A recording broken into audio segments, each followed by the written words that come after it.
Hello, everybody. We are early, and every time I type something in chat, it sends it from both the channels that this is going to. It's very annoying. Hello, Monday.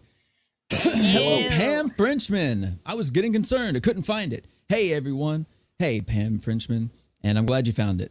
And, you know, maybe everyone else in the world will find it one day as well. Maybe we need one of the 24/7 waiting rooms for live streams.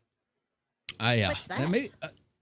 I thought that was just called Discord. Maybe I'm wrong about that. People will have people play like clips from their stream or different streams on a separate stream for people that are waiting for the actual stream to go live.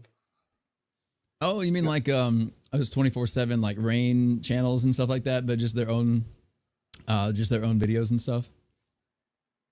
It's kind of. Oh, I mean, is it just a place for people to hang out? Yeah, a lot of the chatters. Yeah, I hang out. Well, maybe. Wait, did they stream it on their own channel, or did they have it like on a separate channel? No, how does that work? It's a separate channel, and on Twitch, for example, there'll be a streamer, say Colton, and then there'll be another channel called Colton Waiting Room or something, and it'll be just a 24/7 stream that plays clips for people that enjoy my stream and enjoy talking to each other in the stream can go hang out over there. But anyways, okay. Do we have Colton is the disappearing man tonight. I'll turn my camera off for solidarity. Hello, Sherry Faye. Shut up! I was saying it. Yeah. Hey, I tried to do a sound check with Purrs, but nobody responded, so I'm a little ticked off. Yeah, I mean, if you do you ever just walk up to someone in real life and start purring at them and not get a response? I have. That's the best thing that you can hope for in that scenario is to not get a response. So if you're saying I'm ticked off that you didn't respond, you should just be thankful that I didn't say anything that I was thinking about. Oh my gosh. My goodness, my gracious, my God. Today we are talking about a lot of stuff that it's going to be pretty disconnected and maybe incoherent and maybe not very cohesive or synergetic, but I'm excited because we were doing a sound check and we started to argue about some things. And so I know that means it's going to be a good topic to talk about.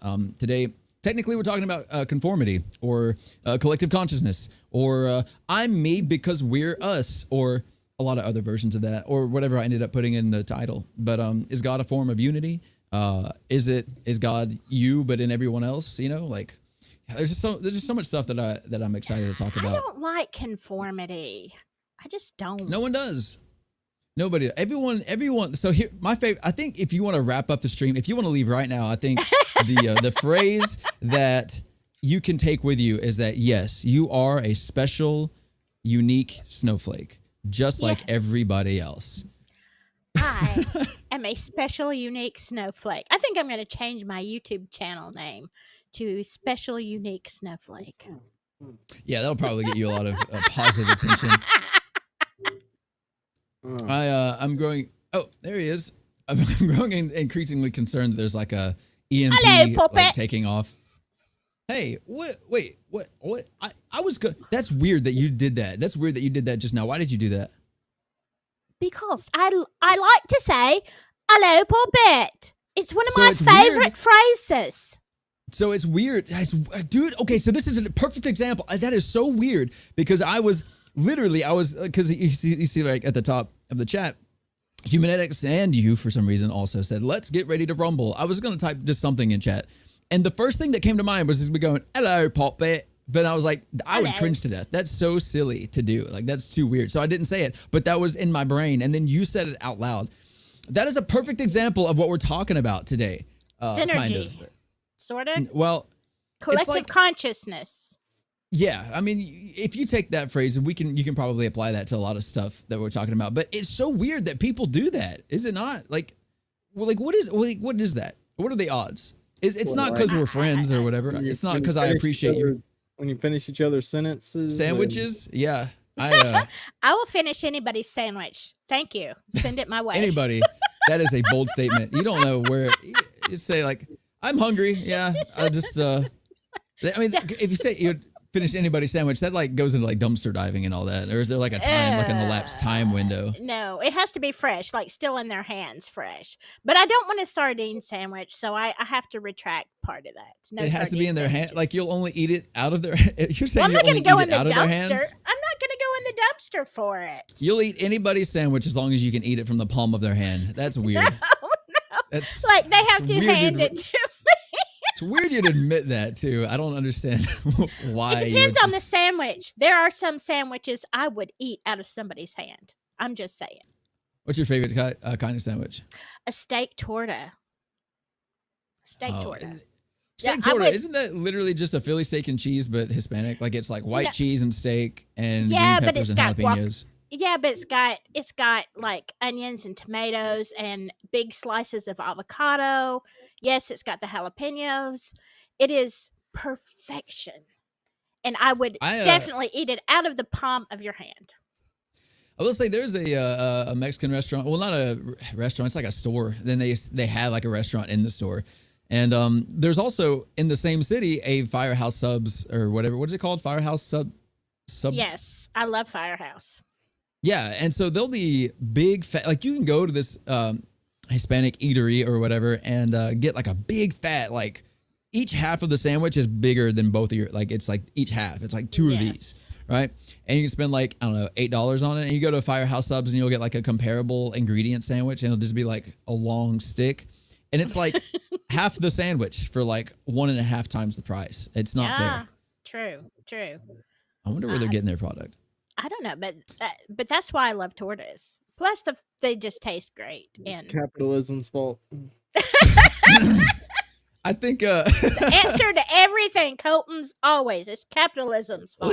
let's just get a soundboard of Colton saying that, and we'll just anytime we are like, why is something more expensive than somewhere else, and just have that just it's capitalism's fault. Which I mean I don't even disagree though. That's the thing that's so annoying is that it's probably true, but so okay, last week for the faithful viewer, I don't know if any of you guys were here. But we talked about tribalism. We talked about the dangers of groupthink, and how dangerous it is to compartmentalize your beliefs and separate yourself from other people, Yes. in the name of or in favor of being in a group. But today we are spitting in our own faces because we're going to be talking about the fact that No, don't. We already talked about this. Do not say that. I don't know. That doesn't Spitting sound like in you're your spitting. face. I want to get one of those, man. Goddamn. Okay, we're spitting in our own faces because unity is at the core of the concept of humanity. But my ADHD is wanting to go off right now. I've always wanted. You ever those old like hillbillies? They'll be sitting on the porch and they'll be rocking and there's like tang, that whole thing. They'll spit in the thing and the what is it? The spit can or whatever. The spittoon. And it makes this is like spittoon. Oh. Spittoon. Welcome to the salty spittoon. How tough are you? Hey, you know what? That is a fun word, though. Have you ever noticed that some words are fun? Spittoon. That is a very funny word. I think Spittoon. the reason that word is funny is because it's an onomatopoeia or something. Like it sounds like the word sounds like what it is, Like if you Spittoon. Exactly. You get it. You get it. Yeah. Thwack is another fun word. I just Whack. So You're right. I don't know. It really is. I'm both prepared and underprepared for today. I've got a lot of things that I want to talk about and not really a lot of articles that show, because a lot of the stuff I got from videos and other people talking about it. And it's not one of those things that I can just be like, hey, go watch this video by like Vsauce or whatever. You know what I mean? So I kind of want to bring up some of these concepts. I know for one, people, whippersnapper. That's a fun word too. I do love that word. You whippersnapper. Okay, but let me tell you something. You cannot say the word bubble and be sad. Like you can't. You kind of have to smile when you say bubble. Like it's a bubble. Bubbles. Bubble. It's pretty stupid. that's like being mad. You know what that makes me think of? There's like an old Enzi's on Ansari joke. He was like, some dude is like, they're like on a plane or in an elevator or something like that, and this guy's just like sniffing. He's like sneezing and coughing and stuff. He's like, how long am I gonna listen to you with the fucking sniffles or whatever?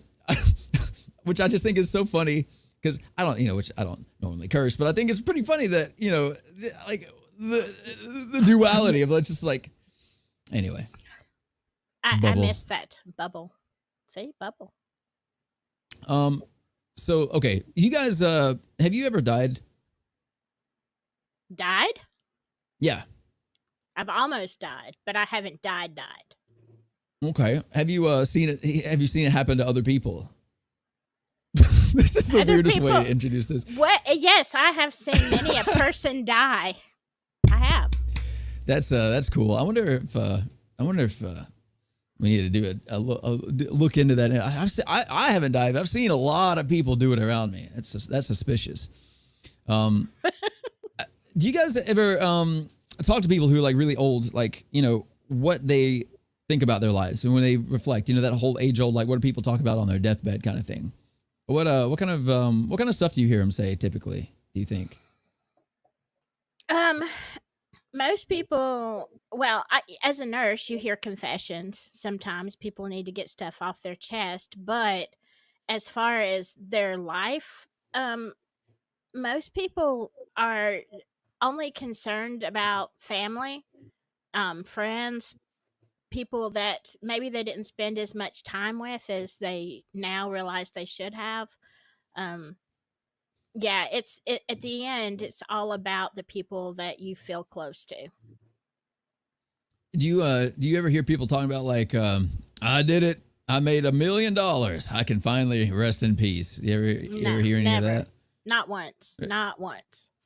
I did a little bit of research and that definitely tracks because I've seen exactly zero accountings of where anyone was like, yep, I'm glad I got my whatever my net worth is, or I'm glad I won this award. There were actually people, Nobel Prize winners as well, were interviewed, multiple of them, and they also only talked about their families and their friends, and people talking about like were they a good boss, or how deeply they loved their wives, or how they raised their children. The times they shared with everybody and their friends and stuff. It's weird to me that we're right now. You can talk about capitalism now, Colton, if you want to. At any given time, just throw that out there. It's capitalism's fault. I think this certainly is. We're in a rat race together. We're all like, I gotta do more, gotta achieve more, gotta get more, and like we hear the story all the time. I don't know like how anyone could be blind to this so far. Like.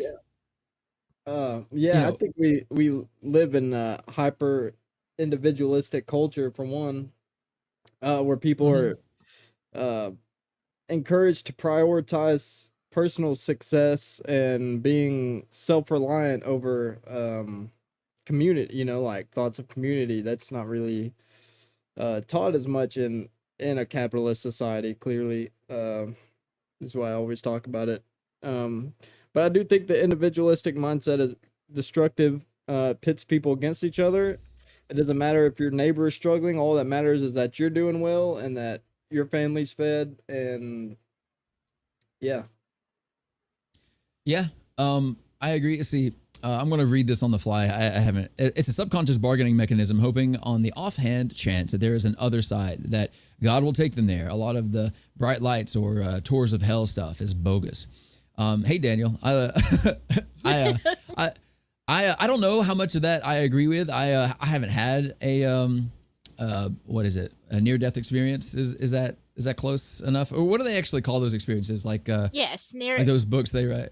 Yes, near death experiences. Is that the name for it? These folks that'll write books like I went to heaven and I saw my grandma or whatever, or I went to hell and the devil was angry at me. He was yelling, I don't know. It's like it was really hot, stuff like that. No one knows they're poor until some rich capitalist tells them. I don't know. I think some of us know we're Melanie. poor. I think some of us go, Oh, I can't afford toilet paper this week. Oh, that's a shame. Guess I'll be outside until Thursday or whatever. We could say that capitalism or socialism never existed until capitalism did. The idea of socialism just was. I guess We're we could back say to that. Yeah. Well, yeah. No, I like it. I like well, because here's the thing: is that like at this point, society, culture, and capitalism are all like the same thing. Like you can't really separate because it's at the end of the day, it's just culture is just the way that everyone thinks and what they do, and capitalism is like the best way to describe our culture right now. So I mean, I think that it's very pointed or poignant. Poignant. How do you pronounce that word?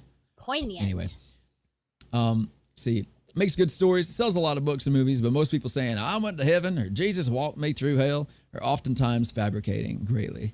It could be, it could be related to, dimethyltryptamine being released in the brain, near death, and people having these experiences that are based on their own belief systems and stuff like that. I would be interested in reading a book by a Buddhist who or maybe not Buddhism, but some other religion who has near death experience, and they're like, yeah, I can't remember any of the names. Vishnu, I don't know, took me on a walk through the land or something like that. I don't know. I'd love to hear a story, read a book like that. They're probably out there, but I haven't seen any. So Pam says, I have passed 3 times. I have special vision. Now, I will say this. People who have been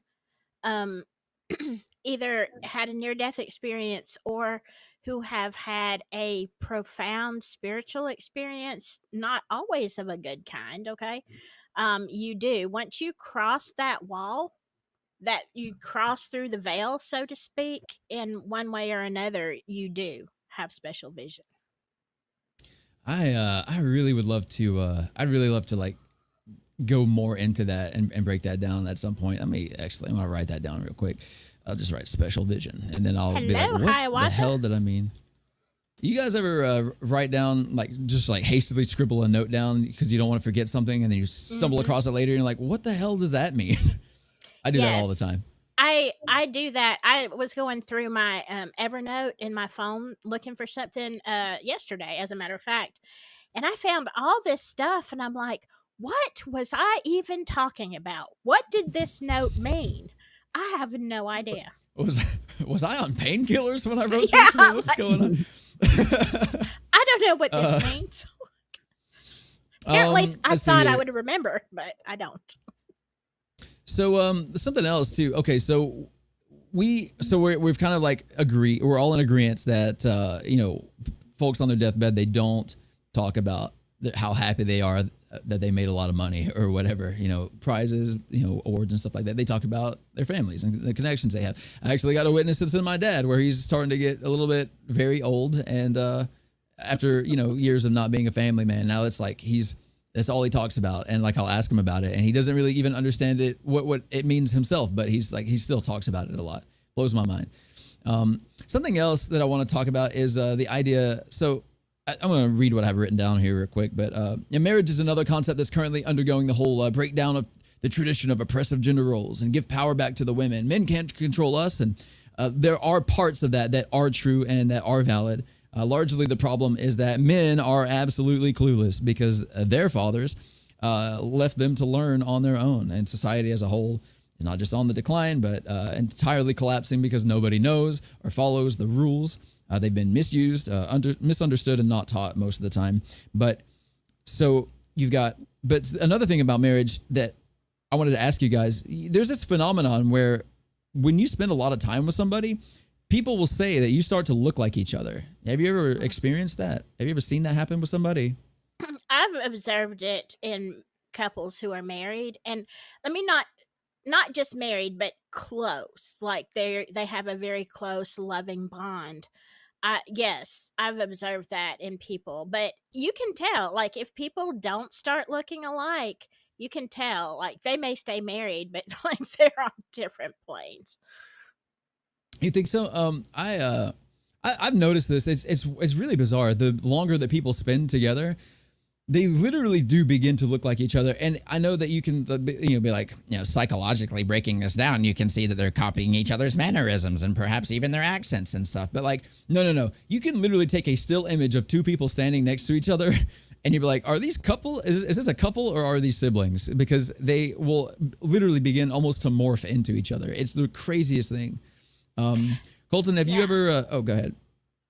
Well, I was going to say I had a very close friend for a number of years, and you would know who I'm talking about. And like we look nothing alike. Like maybe height, she's shorter than me, but that's about it. And we would go out in public, and people would ask us all the time if we were sisters, and I'm thinking we look absolutely nothing alike. And I mean, we even had one woman ask if we were twins. And I'm like, what? We couldn't look more different. But yet, I guess it was that spiritual bond that we had that did make us, I guess, look like family. Cat cam. I love cat cams. Yeah, it's rare that I can get it to look just like this, but yeah, I got a little cat cam here. Yeah, that's Colton. Have you ever seen that happen with somebody, like maybe a couple or maybe some good friends or I was trying whatever. But I can't, and I'm kind of skeptical minded, and I know exactly who Silky is referring to, and I keep trying to make sense of it. To me, I can think you guys are like, in a way, you do like look similar, like you have similar like body shape kind of, and yeah, maybe same hairstyle, or same hair color, kind of dressed the same at the time. I don't know, maybe I don't know if any of those things played a role, or the way that you guys interacted around people led them to believe something. Well, people always thought one of two things when we would go out in public. They either thought that we were sisters or lesbians. I don't know why. Like, I don't feel like I give off that vibe, but I mean, you could tell. We live in the South. You could tell the way people were giving you the side eye. I felt like saying, "We're not a couple," but whatever. Hey, Baxter. Why do you know my cat's name? I'm just kidding. I know your cat. I know your cat. That's Baxter. Oh, you guys are tight? Well, you look like him then. I wish I did look more like Baxter. He broke the cat can. There's not going to be a cat up there anymore. Hairy, gray hair. Yeah. Stripes. So, which I mean, I have another example that I was going to bring to mind, but I guess I should move it along. I do think that I see that a lot. That's something that I've seen a lot of people say. I get mistaken for other people a lot. Even had some people get mad at me because they'll call me a name. They'll call a name out in public thinking I'm someone else. I'm like, man, I don't know you. I always want to pretend that I am the guy that they think that I am. If that ever happens to me, like, oh, I haven't seen you in so long, or there's like if I'm like, I don't know, like on a bus or something, and they're like, like Michael, and I'd be like, oh, Amanda, just guessing, like, I don't know.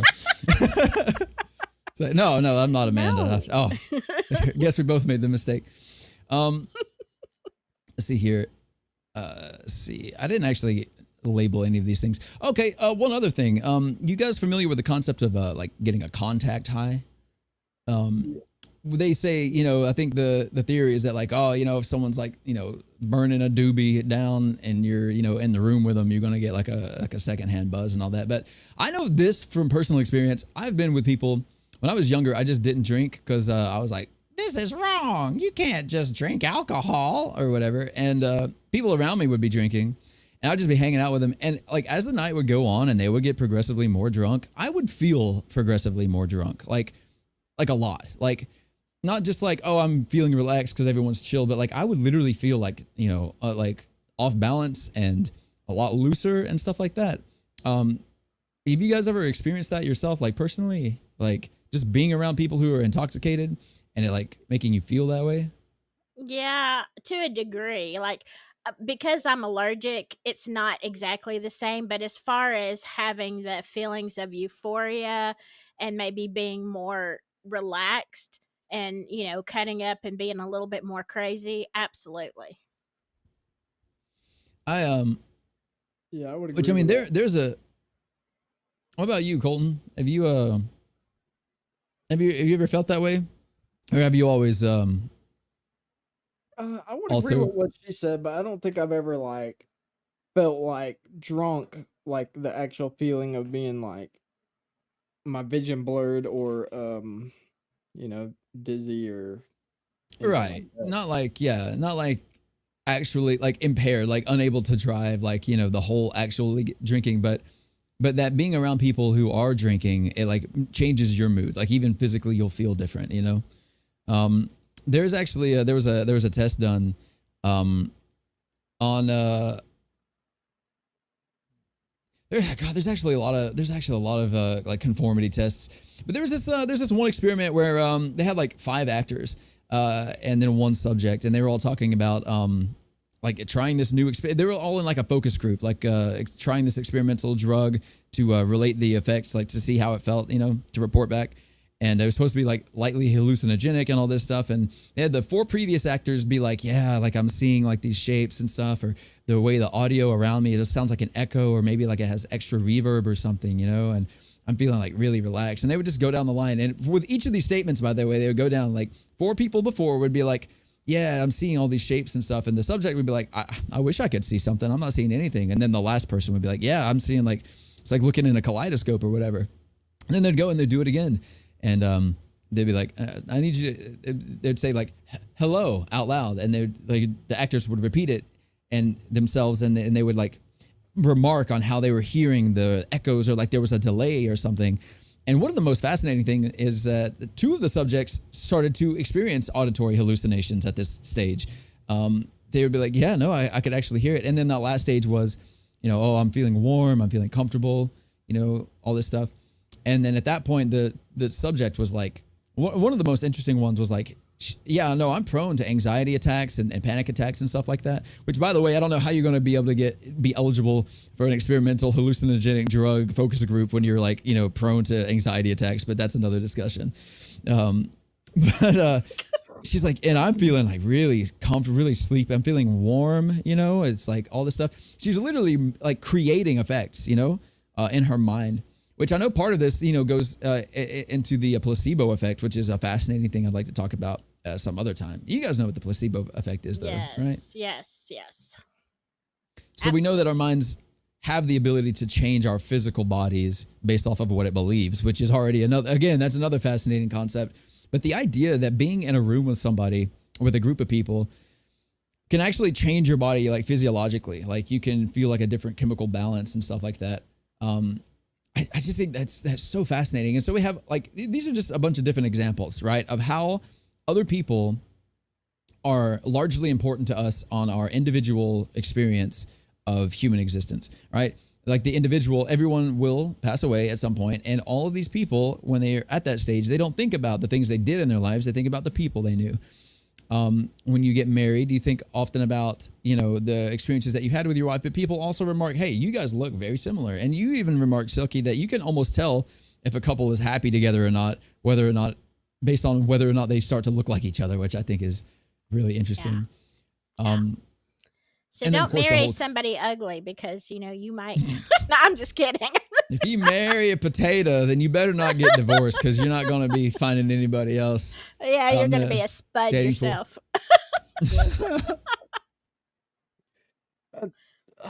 But you kind of changed subjects for a minute, but going back to the experiment you were talking about, I don't know how much it I don't know how much I like how much I believe that it's not more of like just pressure to conform, to like the same reactions that other people are having, and then the same way that you say like there's like an energy in the room that can change your chemical balance. Like who's to say that's not like, say you walk in a room and one guy's like acting real sketchy, and he's like, and maybe that changes your chemical imbalance because now you're aware that there's a threat, and it's like it's everything plays a role around each other, like uh the way I act might affect the way somebody else reacts, but that's maybe not inherently like this idea that we're all just like this energy, and there's like this secret kind of like energy vibe in the room that like controls people's moods and stuff, but it's rather like that we I act in a way that creates so reaction. yeah, right. So which I don't know. I didn't say there was like this mystical energy in the air that like changes your like something like that. But I think that consciousness is something that even at like a fundamental level, if everyone experiences consciousness and subconsciousness, and everyone is able to conform and agree with each other and things like this, then artistically at least, that those become one collective being. Like say in a room of 9 people or whatever, everyone is feeling the same way. Well, if everyone is in agreement, then they become essentially one being for for that time. You know what I mean? Like, yes, everyone's still an individual. Yes, everyone still has their own thoughts and opinions and stuff like that. But that's the thing, again, like when we talk about tribalism, that's one of the most prominent features, is that everyone essentially becomes one bigger, angrier, stronger, or I mean, angrier typically, but whatever, being that is able to, again, like that was the, what was the word for it?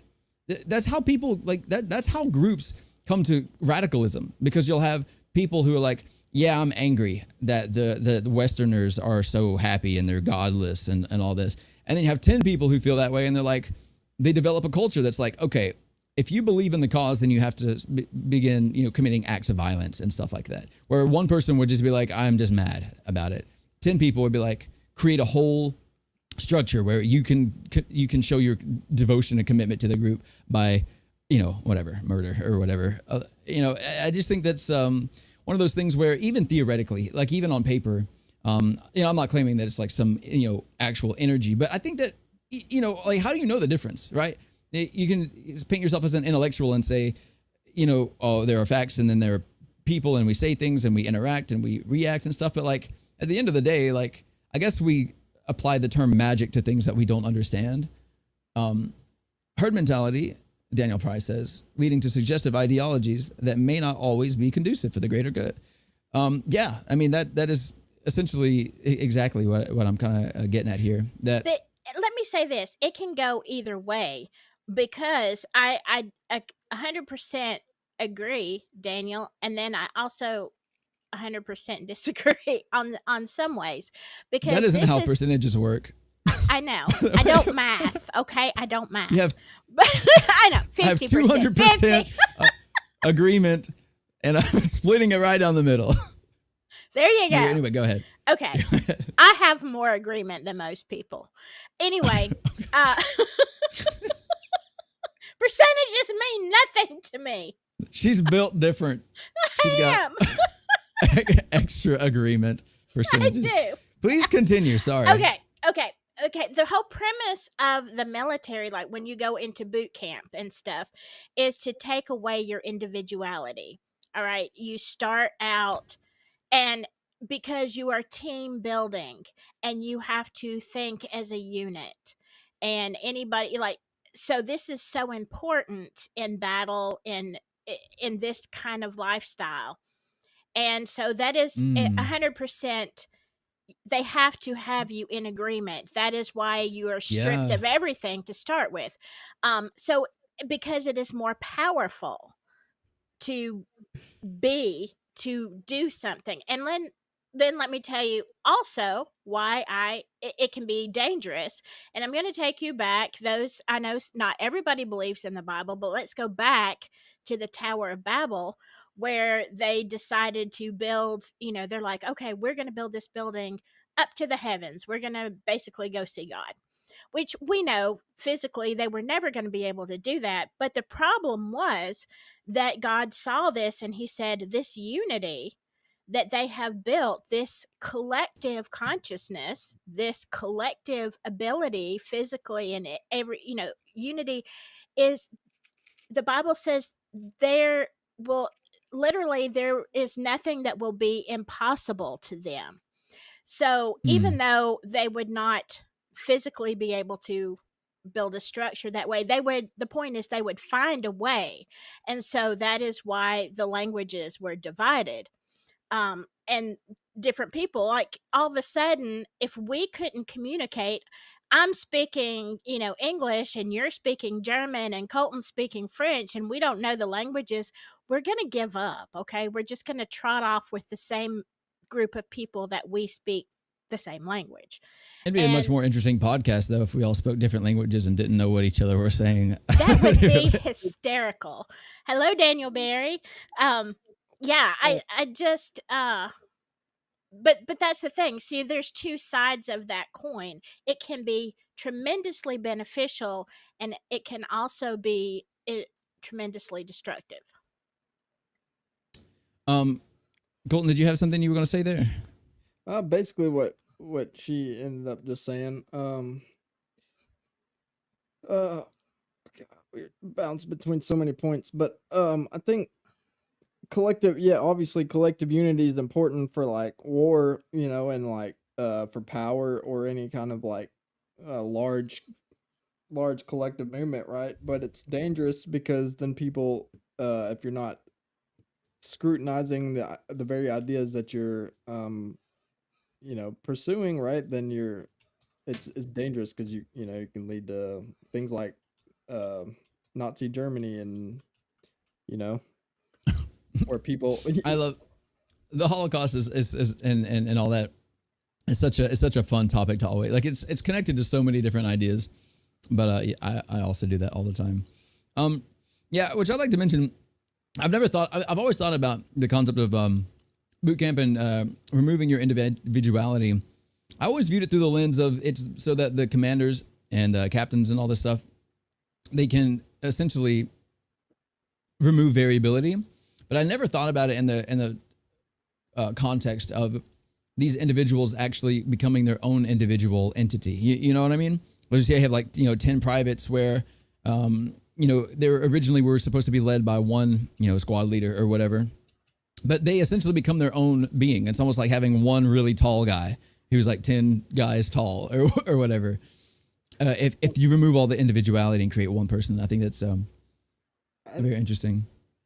I think it's more than they try to strip away individualism and make everybody as a collective unit. I think it's more of boot camp, and they're trying to build discipline and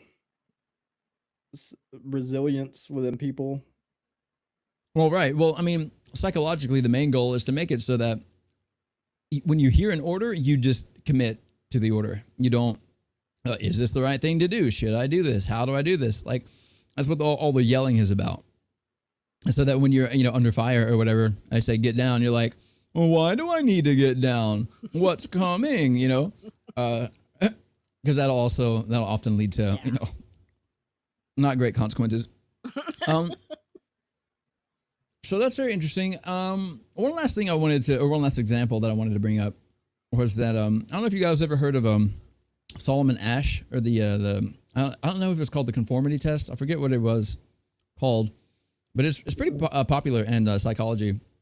He conducted an experiment in which he would have 6 to 8 actors lie about the length of about the length of a line. Right, there'd be an image of a line, and then over here there'd be A, B, C, and there'd be varying lengths. And the goal was to say, what's the right length? Is it C, is it B, or is it A, which is the same size or whatever?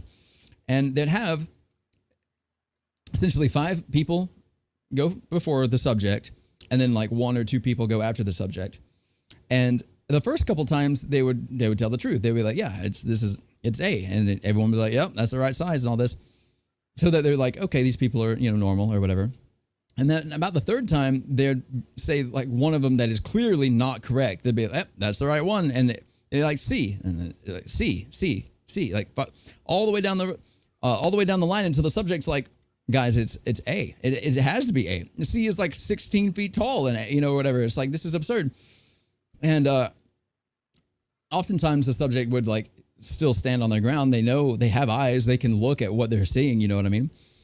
But they would do this essentially multiple times, and they did this experiment with lots and lots of different people. Would you guys be willing to guess what the percentages of people who always gave the correct answer no matter what, did not conform to group pressure, did not, whatever? I would say, what do you think like the lone wolf statistic might be, percentage? Probably 0, but maybe it's more of a strategic take. Come to think about it, maybe they're just being efficient with their brain power, and they know that if they can get the answer off someone else, they can save their brain power for the next question. Okay, well, maybe if the tests were a little bit more complicated, that could be a thing. But like, it's like literally looking at how long is this? Is it this long? Yes. It's like that doesn't take a whole lot of brain power. But would you guys be willing to hazard a guess? I'm going to say 1%. 1%. Maybe 2%. 1%. I'd say 1 or 2% lone wolf. I would say if they're in the first 20 to 25% of people that answer, I would say the chances are a little bit higher than if you're the very last one to answer and everyone's answered the same. Right. I wouldn't even think about the question before I answered it, really. That is interesting. So there's the way the test was, so those are variables, but the way the test was conducted was to put a lot of pressure specifically on the idea of conformity. So the test was always lined up, whether it be 5 or 6 people answer before you and then 1 or 2 after you. So you'd always be towards the end of the line. But again, so it's not like a complicated question. You just look at something. It's like, basically it's like you'd see an image of an apple and then you'd be like, what looks like this? And it'd be another picture of an apple and then a picture of an orange and then a picture of a lemon, right? And you just have to look at it and go like, yeah, that's A is the apple or whatever. But later on, everyone would be like, yeah, no, this apple is a lemon. It's a lemon. Look, it's a lemon every time. It's a lemon. It's a lemon. And you'd be like, guys, it's an apple. I can see it. It says, what does the apple look like? It looks like the apple. And they're like, nope, it's the lemon. So my question is like, you see yourself like just answering blindly, like being wrong or whatever, just because you're like, I don't want to think about what an apple looks like. If I was made to answer, I would still say it's an apple. It's an apple. I don't know what y'all are saying. It's an apple.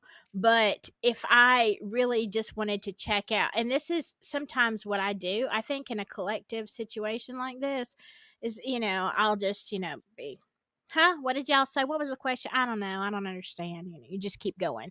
Like, I am not dealing, because to me, I check out rather than deal with stupidity. I think it's because you both have ADHD, but I do really like that. I do really like that, what is it? Like that variable. Like after the first couple times, you're like, yep, these people aren't stupid. They can see what an apple looks like. And then they go, yeah, the apple's a lemon. You're like, well, yeah, the lemon, whatever. And you're like back in the daydreaming or whatever. So I guess maybe this test wouldn't work on you guys, or maybe the results are inconclusive. It's we're very much alike. We're different, but we're alike. That's why we're doing this, because we're all collectively weird aberrations. What's that called? Do you think everyone answering the same is a reflection of collective consciousness, or rather a reflection of an overwhelming lack of critical thinking, like for most people? Well, I don't think it's either. I think that the concept is of conformity. I think essentially peer pressure. And we think, we hear peer pressure like, oh no, my friends are smoking marijuana. I guess I'm going to smoke marijuana now. It's not like that, but like peer pressure. So the idea of groupthink, which I guess if you guys aren't like, used to being parts of groups or something like that, you may not like see it so naturally. But the thing is about the idea of conformity and all this stuff is that we are, what just happened here?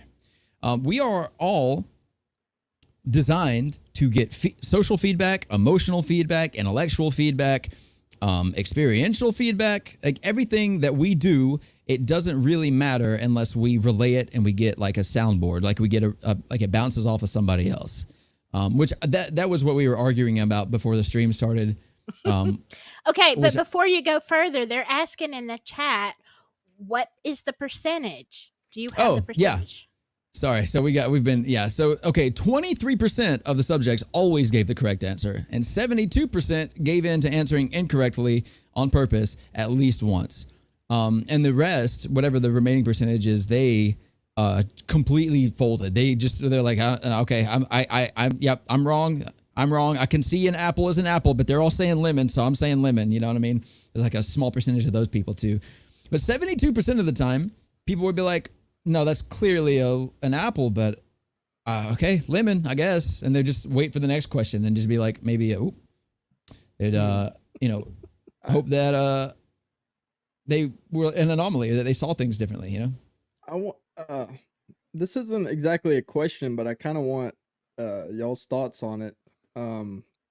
So you there's like I feel like a natural inclination when you see that everybody is the same and you don't feel the same that people like to rebel. And as some of you guys know, I'm a skateboarder. I've been a skateboarder for a long time, and I've seen this in the skateboarding community. And I find it interesting that skateboarding was kind of created as a culture that was like somewhat rebellious, and really promoted this idea of like individualism. Um and I'm using it as an example, but there's many other examples. But basically, like, now skateboarding has turned into its own sort of like conformity, where like now this quote unquote rebellious culture has now turned into the likeness of each other, where like everybody like dresses the same, or like even to the point of like people will do the same tricks, and like I'm sure that happens with a lot of other things. But what do you guys think about this idea that people want to be individual, but then they still feel like a desire to be connected while being rebellious? So yes, absolutely. That's very interesting. In fact, that's actually kind of hilarious. Like, a bunch of people are like, feel so slighted by society. They're like, screw this and screw y'all. I'm gonna make my own society with blackjack and or whatever. And then they go out on their own. They find other people who wanted to make their own society, and they're like, well, I still want to be a part of society. I just didn't like that one, So they start off this whole endeavor like, as a means of individuality, but they find themselves, they're still like, nope, we're all still just the same. We're just over here now. We're a different group of people who are all the same. I just think that's very interesting that you see that throughout history all the time. Like, even individual, nations and stuff like this, they like break away from the oppressive whatever government, like the Revolutionary War kind of. We're not like where we came from. We're what do we call this place? America. We're Americans. That's us. And so then we fought like a whole war about it. I don't know. And then taxes and stuff. I don't know, other stuff like that. But the war would have happened even if we were being treated fairly, I think, because we just didn't want to be like where we came from. But we still wanted to be, connected to each other. We still wanted to be a group, a society, a culture, and all this. True. And it's weird because those are subconscious decisions that everyone makes on their own. Isn't that so strange? Hey, Colton, is there anything you can do for your camera? Because people are saying they can't see you, which we know we can't see you. I don't know that I can. I think it might be my cord. I need a new cord. I can keep plugging it in every time it does that. Yeah. Maybe it'll keep you focused. Normally it comes back on its own, but I don't think it did this time. No, it didn't. I think you're right. I think it's kind of an oxymoron, which I think is a really weird and strange word also.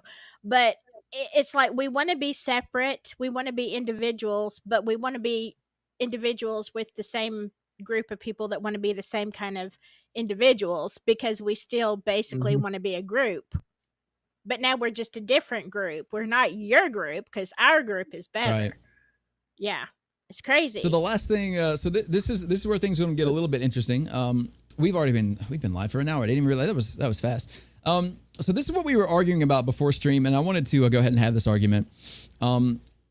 So where I got this information was I watched a video about a man who put himself in self-isolation for 3 days. You've seen like Mr. Beast do that or something like that, but this was years ago.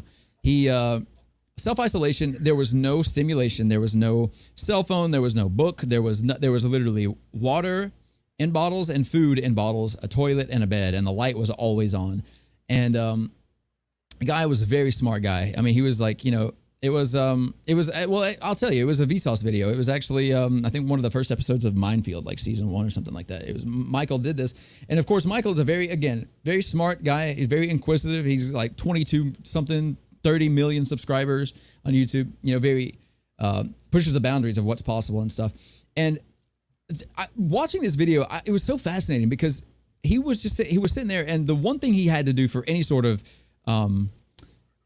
like stimulation, and originally this whole stream was going to be on self-reliance instead of conformity, but I kind of swapped it at the last minute. But he would entertain himself by basically entertaining other people, which I thought was very interesting. But being that was the only thing that he could do, he realized at a certain point that it wasn't helping. It wasn't useful, which I don't know if you guys have ever spent 72 hours in a room with the light always on. You can't leave. There's nothing to do. Just sitting and waiting. It's basically being in the waiting room at the doctor for 3 days straight. I don't know if you guys have ever tried that before. Miserable. I heard all people that are put in isolation in jail. Solitary confinement, right? Go crazy with it. Like, I think 3 days is the typical time people start like hearing things or like thinking differently. So part of that is that the brain requires so much stimulation. Part of that is because we grew up, we live in the world, and we evolutionarily, we had to survive. So we had to see dangers and threats and notice the weather changing and blah, blah, blah, blah, blah. But as we developed, language and emotional understanding and connectivity to each other, we also began to require constant input and the ability to provide output that became part of us. In fact, it even goes as far as like your mood can be changed based off of the way that you hold your face. There's an experiment done that if you hold a pencil in your mouth and it forces you to smile, I don't have a pencil. You hold a pencil in your mouth with your teeth like this, and it forces you to smile. You can do anything, and you'll still be in a relatively good mood. There was an experiment where they were picking up dog poop, and they were still like, how bad was it? Or how much fun did you have? It was like, I don't know, 5, 6 out of 10. It's like, what? You were literally with gloves on, just, it's crazy. And they had the same experiment with people who like had to hold a pencil, but they like had to close their teeth and frown like this. And those people got to organize cute little puppies, and they were like alphabetically organized. There's like 10 puppies and stuff, and all different kinds of poodles and wieners and all sorts of cute little dogs. And they had to wrangle them up and put them in. They got to take a picture with them and all that. And they're like, "How much fun did you guys have?" And they're like, 1, 3 out of 10. I didn't have. It was like based off of the way, because they were like frowning the whole time. I wish I had a pencil. I didn't actually think about bringing this up, so I didn't get a pencil. But if you have a pencil at home, try it. If you want to smile, you want to raise your mood, hold it in your teeth and have it do this and just hold it like that all day long. You'll be in a better mood. If you want to be upset all day, then do the opposite. Hold it with your lips and you'll be upset. But our moods are actually linked to our facial expressions, and our facial expressions are linked to the fundamental core of communication with each other.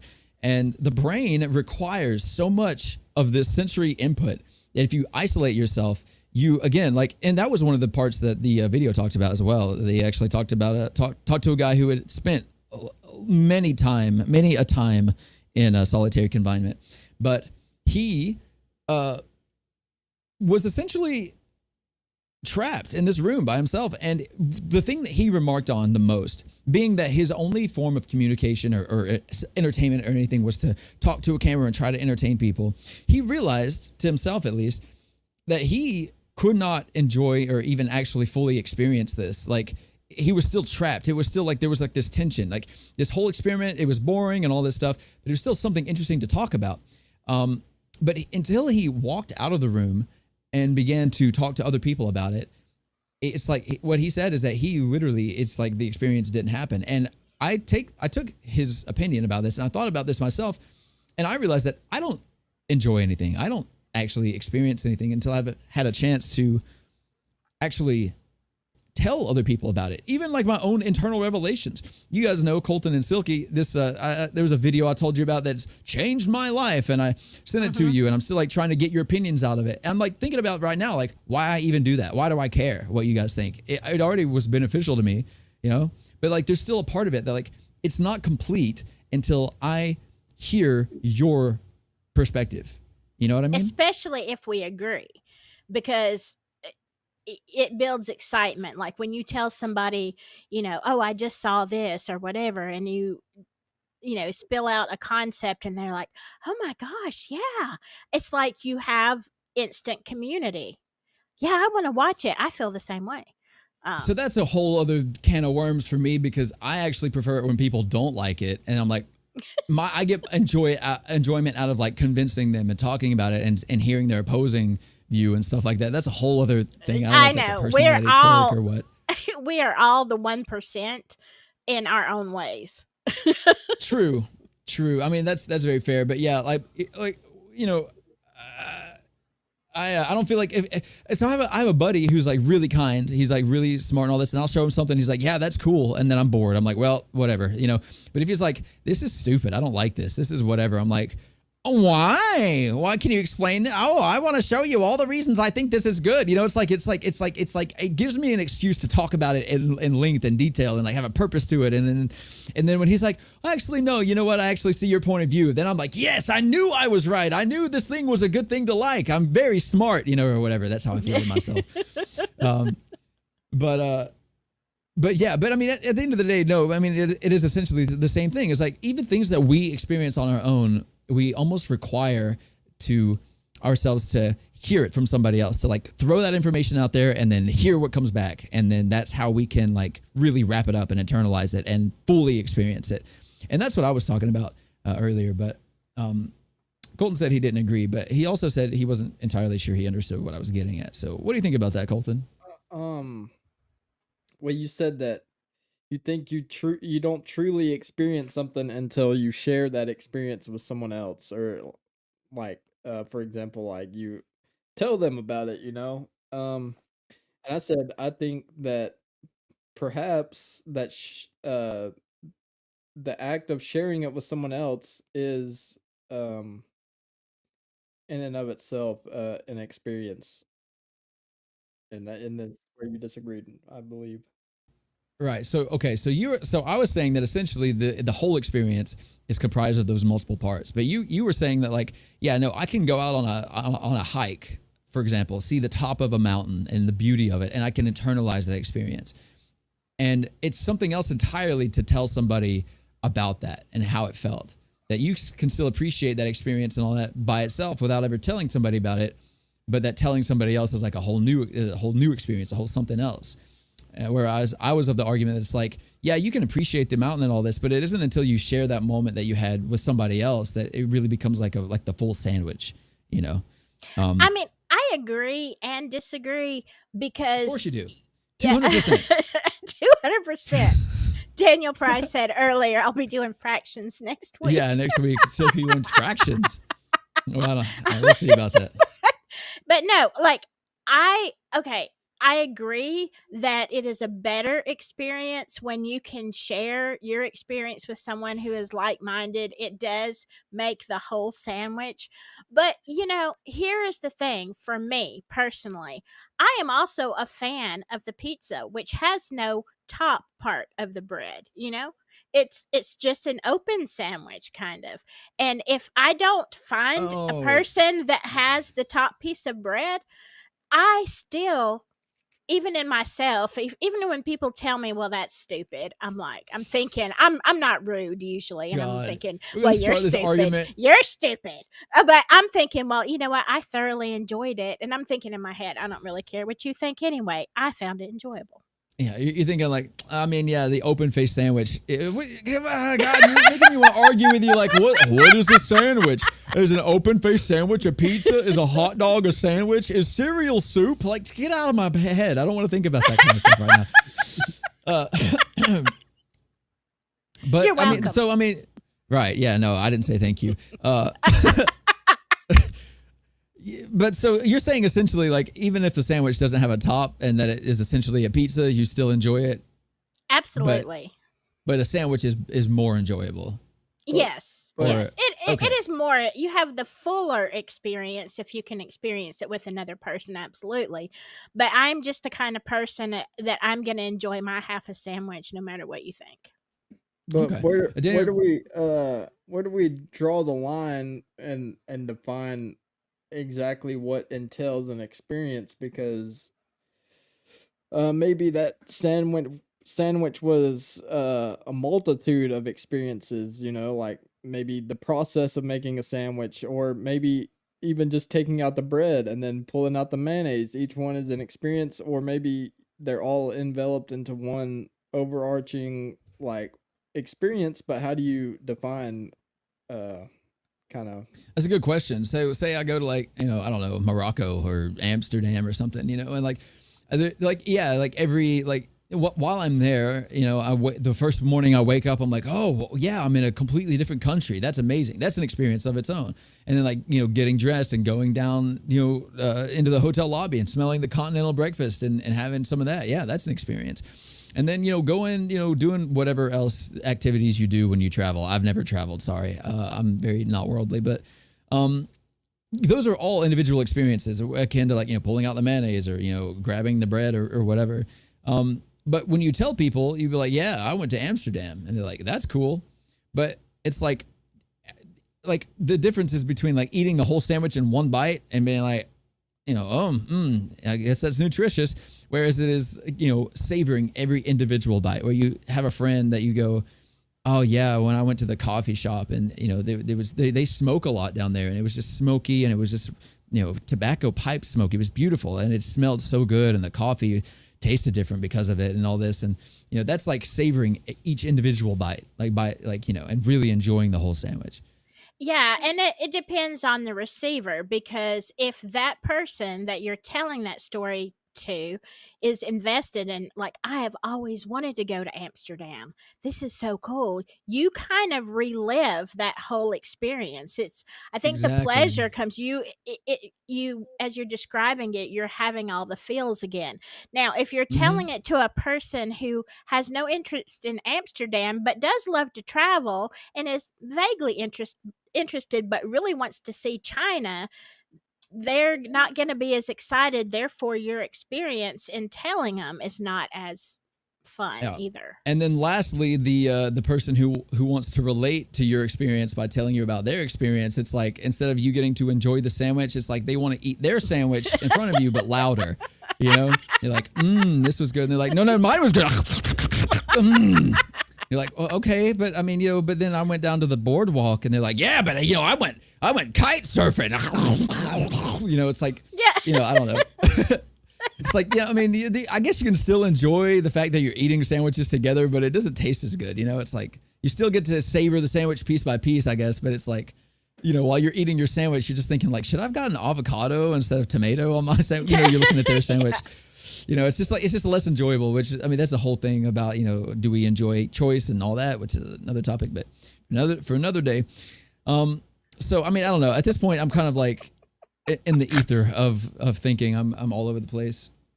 I'm reading Daniel Price's comment. Morgan Freeman to narrate you eating your sandwich. The bread was fresh. I can't do a Morgan Freeman accent. And so was the cheese. There was just the right amount of mayo, and eating it felt almost as good as leaving Shawshank. Dude, that movie was great, and I've long since thought I needed to give myself space to learn how to impersonate Morgan Freeman, but I think also that's a little disrespectful because he's so good at it. But I do. That's actually pretty funny. I like that. But I mean, I still think, to take the other side, I still think that you can have a lot of enjoyment even if you are alone and eating your sandwich and nobody appreciates the experience. I think I would prefer eating a sandwich alone, because I don't want someone watching me and maybe thinking about taking my sandwich and eyeballing I'm my thinking sandwich. about that's mine now. That's mine. You had your part.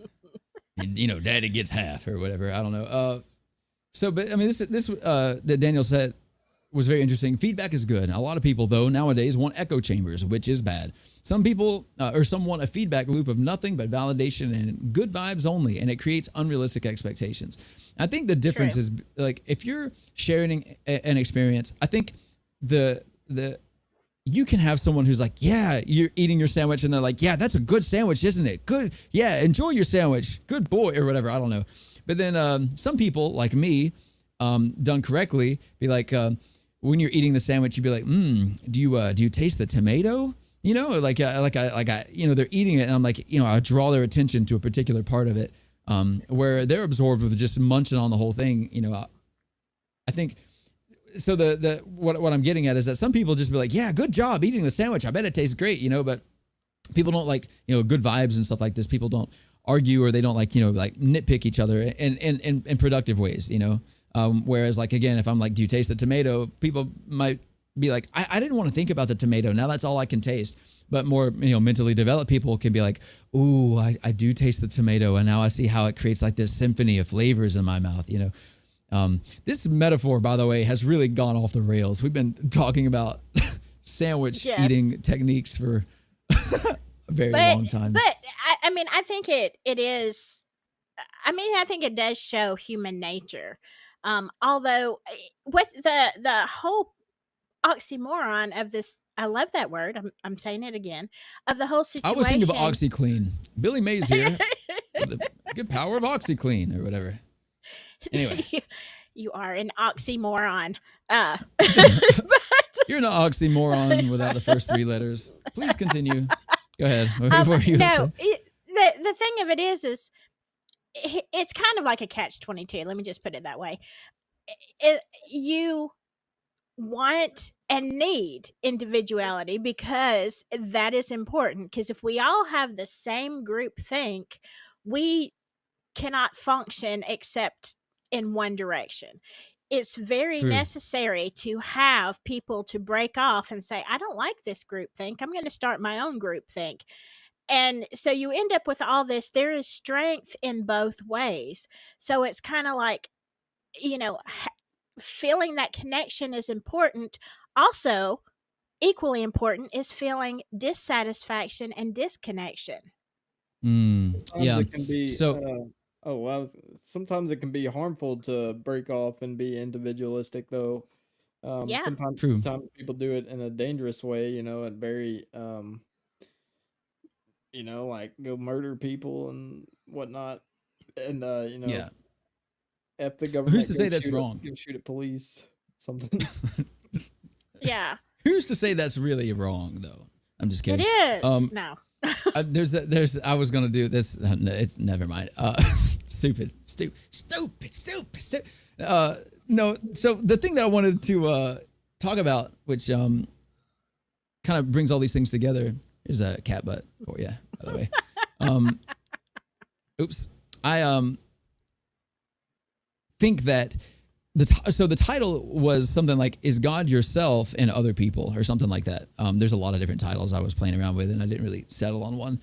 But the idea that, okay, so like, what do we know? We're designed to essentially become like each other, or at least the groups that we're a part of. We feel comfortable in groups of people that we relate to, that seem to understand us and things like this. There's this mystical quality where, you know, when you think of going to church, you think, or you, I don't know, even going out and, you know, consuming ayahuasca and going through the whole ceremony, you become one with the universe, or you become one with God, or something like that. Like, you know, you're experiencing something that is outside of yourself, that relates to you, that feels like you're really connecting and you're in tune and harmony with everything. But we see that with people, like we see that with experiences. I think if people were able to see themselves fully, they'd be able to really enjoy each individual experience they have with everybody else together as an experience that is almost, it's at least slightly, you know, spiritual in that same sense. And I think that's also where you have people that, you know, you split apart. I think that's also the other part of it, that, you know, the idea of God showing you or teaching you things that, you know, that it challenges you, or, you know, things that are outside of your ideal purview or whatever, that whole experience. So my question is kind of like, you know, is it possible, or is it likely that we are likely to experience God and other people in that way, through like this connected, you know, communication, this ebbing and flowing, these waves spilling in and out? Yes. As opposed to, like, you know, going and just looking at the sky and being like, hey, is there someone there? You know what I mean? Okay, and I think this sums it up, and I'm not saying that we have to sum up just the second. If you would not throw up, if you would put up the link I shared, the scripture that I Um. shared, Oh yeah. Give me a second. that's not it. I know it's this one. Okay. And this is okay, even for people who are not spiritual, don't believe in the Bible, whatever, I think that you can still get some value from this. Okay. So just hang with me for a second. This is 1 Corinthians 12, 12 through 27. Okay. And I'm just going to make a synopsis pretty much. It says, there is one body, but it has many parts, but all its many parts make up one body. And then verse 15 says, suppose the foot says, I am not a hand, so I don't belong to the body. By saying this, it cannot stop being part of the body, et cetera, et cetera. So what I'm saying is that, okay, we're talking about the sandwich. And say I'm, the foot. Let's just take the foot. The foot cannot consume the sandwich for the body to get any nutrition. If you are depending on your feet, you can walk on it, you can dance on it, you can do a lot of things with the sandwich, but you are never going to get the nutrition that you need, and eventually that foot is going to pass away, right? Because the body can't Right. survive. Likewise, the mouth is the only thing that consume it, but the mouth, Without legs, you can't get to it. Right. Without feet, you can't, and without hands, you can't unless you press your face into it and stuff like that. So yeah. But the thing is that we're different and we have different functions, and people in Christianity understand this. Well, we should. We don't really, but you can't.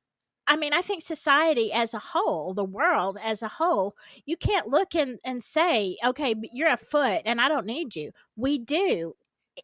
Essentially, at the bottom line, we do need each other to function, even if our tasks and our mission or whatever are totally different and unrelatable. I mean, that's it's like that is definitely one angle of it. I think the more important, or I mean, I guess at least for this context, I don't mean to say that your point's not important. What I mean is that, like, for this context, more importantly to think about. Well, no, so I just had like a I guess you could call it an epiphany of some sort, but I've heard this before hundreds of times. Like, the eye wants to be a hand because they want to reach people, and so they leave, and the foot wants to be the mouth so they can, preach to people or something, and they leave or whatever. And it's like, we all gotta be happy with our part of the body, and the hand is going to touch people, and the feet are going to carry us there, and all that blah blah blah blah blah.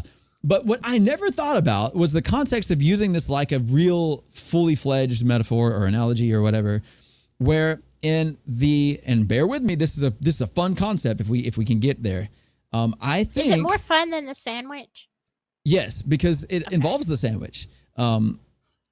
I think what I've really never realized was that the foot feels disconnected from the body because it's not the hand, but the hand will touch somebody, or the mouth will eat a sandwich, and the foot should feel that experience the same way that the hand should feel the feeling of movement across the ground.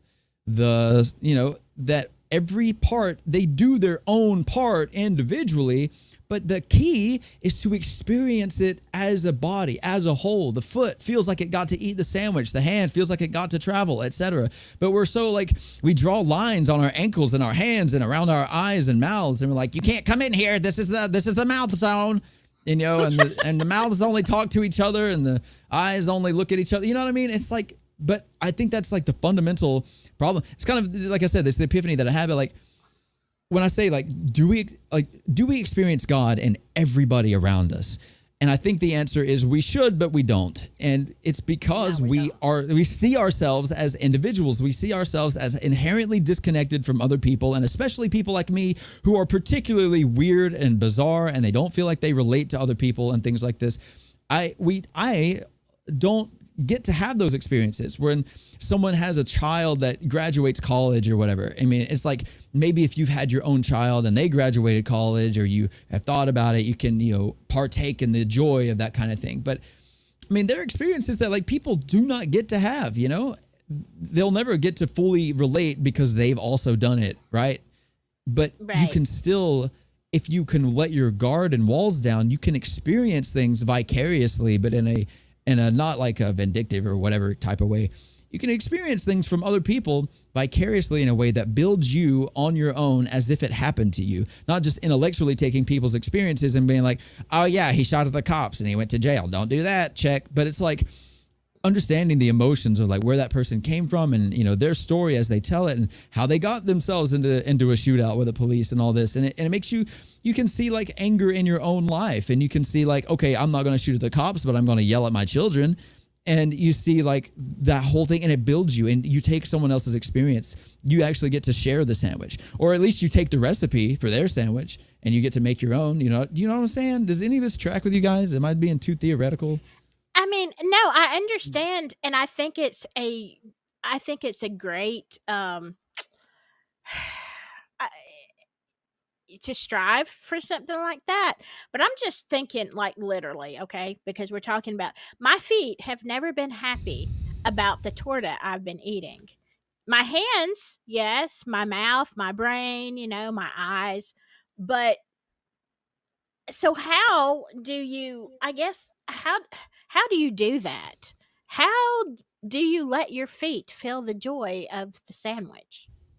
Well, so it's the overall bodily experience when you eat the torta and you get the energy from it and you feel better or sluggish or whatever. It's not like your feet are in a different pair of shoes.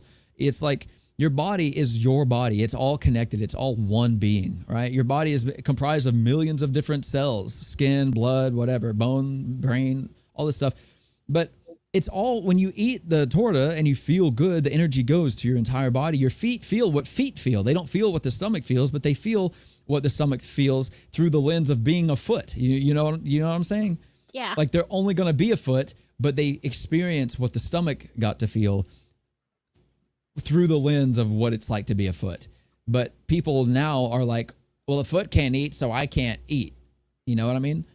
Yeah. And I think that's the thing, is that we see ourselves as this or that. And so we cannot experience that or that because we see ourselves as separate, as individuals. But I think that, and again, I guess this is all like, it's like super unhelpful because it's all like, I don't know, theoretical. It's like conceptual. It's like very abstract, kind of thinking. But of course, I had most of this epiphany just now, so I didn't get to prepare for this. I guess I'm just thinking like, but you know what I'm saying, right? Like the foot will experience the energy and the joy. The body overall feels better that it got to eat or that it got to sit in a spa or something. Definitely. And this is, and it makes me think, and some of y'all that were talking, Pam and Hiawatha and some others that were talking earlier, we were talking about more on the spiritual gift stuff, which actually makes me think maybe I should do a live on my channel about that. But talking about, again, collective consciousness, and several people have mentioned things, and that what's going on in the Carolinas, all the devastation and all the horrendous stuff that's happening right now. And you can, just like you said, the feet can feel the energy.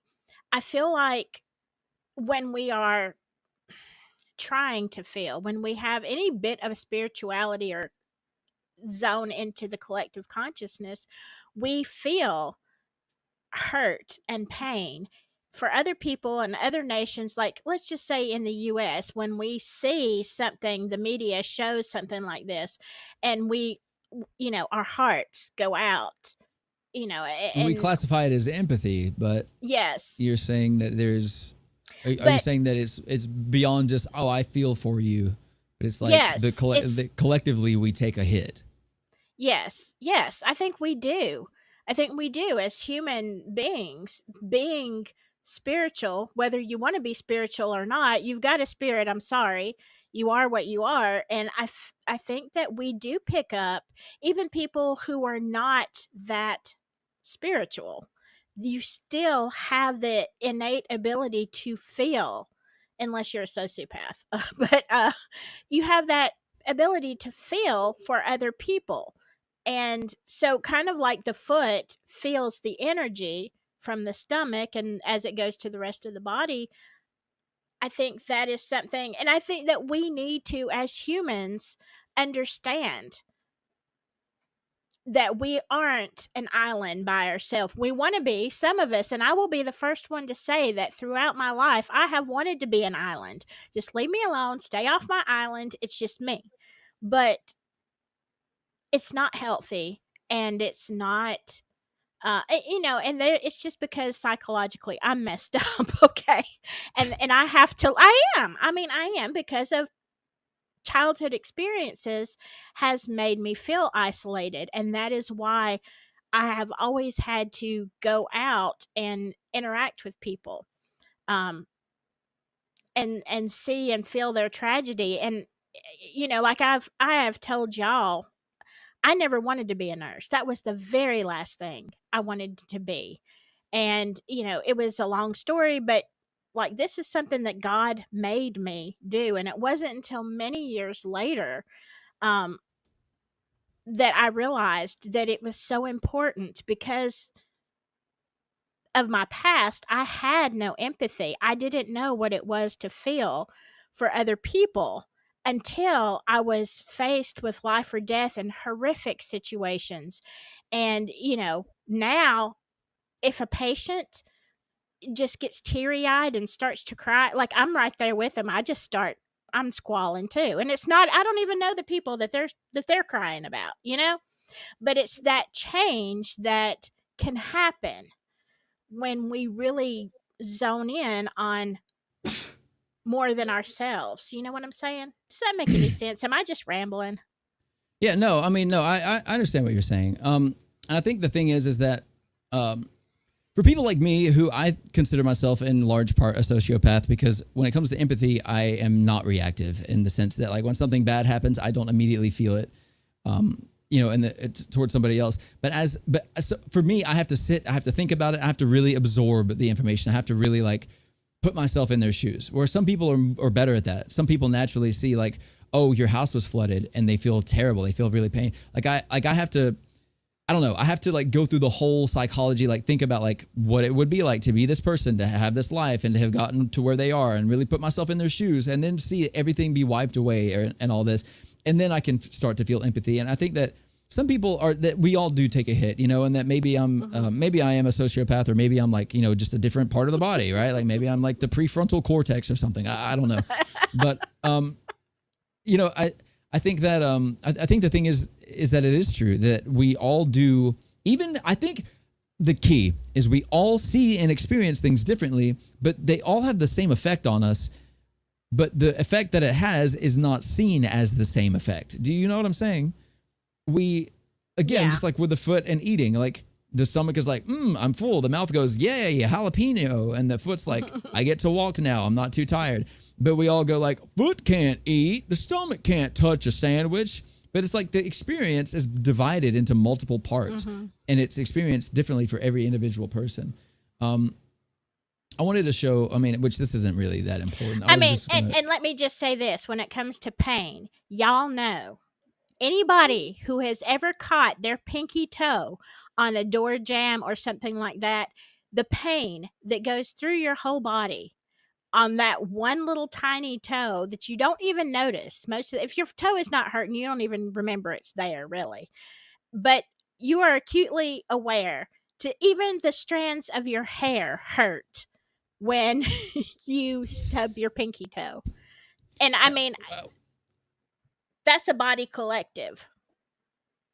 Hair is dead follicles, but yes. No, my hair hurts. No, but okay. So, for example, like if I stub my toe or hurt something, on my body, like if I catch my pinky toe on the corner of a wall or something, and like it stubs it, jams it, pulls it to the side, whatever, all this stuff in one forceful motion, and I feel like it's nearly going to break, I will be in so much pain. I will want to punch something to like balance it out. And I know part of that's like anger, like, oh, you don't have control over the situation, so you get angry, whatever. But like, if I hurt my toe bad enough, I'll like punch a wall or something because I'm like, I'm like, and like my hand wants to look out for my toe and like split the load or something. You know what I mean? Where you're saying that your body is like your unfeeling hair strands will start to hurt because your toe hurts so bad. And I think that's a pretty good example of how we're all different, but that we all are in the same like arena. We're all in the same body. I wanted to share something. I don't really have a good way of like segueing into this. Let's see. Give me a second. I'm not actually. Give me just a moment. I didn't actually have any of this prepared. I fell off a long time ago. I don't agree with most of that. Okay. That's just me. Tell us. Well, we kind of segued so fast to everything. First of all, I don't know what really like the definition of God is, for one. So to see God in everyone or see God in someone else, I in the broadest sense of the word, I assume that God is like that which represents the greatest good. And so that maybe seeing God in other people would just be seeing the goodness in other people, right? But that doesn't sound exactly right either. And it's like,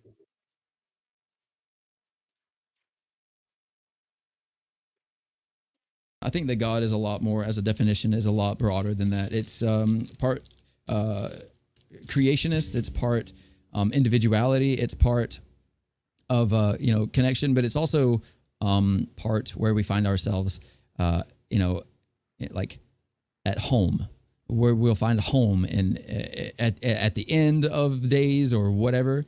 I think God represents where the goodness or whatever of the human spirit or whatever goes home, where we, because I guess we could say like, evil is like the outside invaders, and that, God is our house with the fire on or whatever, you know what I mean? Something like that. There's a lot of different interpretations of it. And I think when I say like, do we find God in other people or do we see it?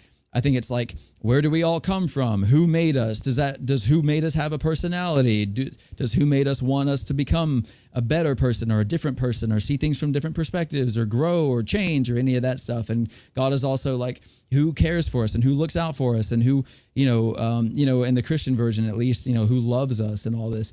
And just to see like, again, this very reductionist mentality where it's like, well, if you look at all the religions, God represents good and, everything else is bad or the devil is bad. And to say that God is just a representative of what is good, I think that's super reductionist. Okay, it's like, but let him speak though, because so I was giving him a better. It sounds like your definition of God is like infinite, and also like it not like it, like it has to be brought down to earth where people can understand it, like, so you can say it's reductionist, but maybe the whole idea of God is too complicated to understand, then what's the point? And also, um, uh, I don't know. What do you think about that? I have another. So I just wanted to give a better definition. I think, of course, it's like anything that is able. If anyone says they believe in God that created the universe, then they have to agree that the universe is freaking complicated. And so to try to put a definition on God as saying anything in one phrase is asinine. It's going to be reductionist by nature. It's impossible to categorize something who was able to create all of this and the complexity of consciousness and say it represents good. Well, they're like, okay, well then, so what is good? I don't know, not bad. Like, it's like things that make us feel good. No. So I just think the definition of God, if you want to put it briefly, is things like, love and meaning and growth. He used reductionism when he said God is love, and that you could say that love is goodness, right? That's one definition of goodness. So I don't know if in those standards, then if God is love, and if love is like almost this unconditional acceptance of other people's standing, and like, and also but it also takes into account like their ability to like progress to the highest good, right? But um fuck, I forgot what I was saying. um It's just, this topic is difficult to like talk about because everyone's definitions is different, and the way that I want to get in the way that I'm trying to like explain it, it's like the more that I want to try to explain it, the further away from any coherent point we all get. So here I go. I'm not saying I'm going to stop it. I'm just letting you know that you're going to maybe want to watch the replay or something, or think, I don't know. But so when I think, what is the definition of God, or this God is love, which I agree with. It's a statement that I agree with a lot. It's difficult because it takes a concept, God, which we all kind of on a fundamental level say is like above us, higher power, made the world, something like this.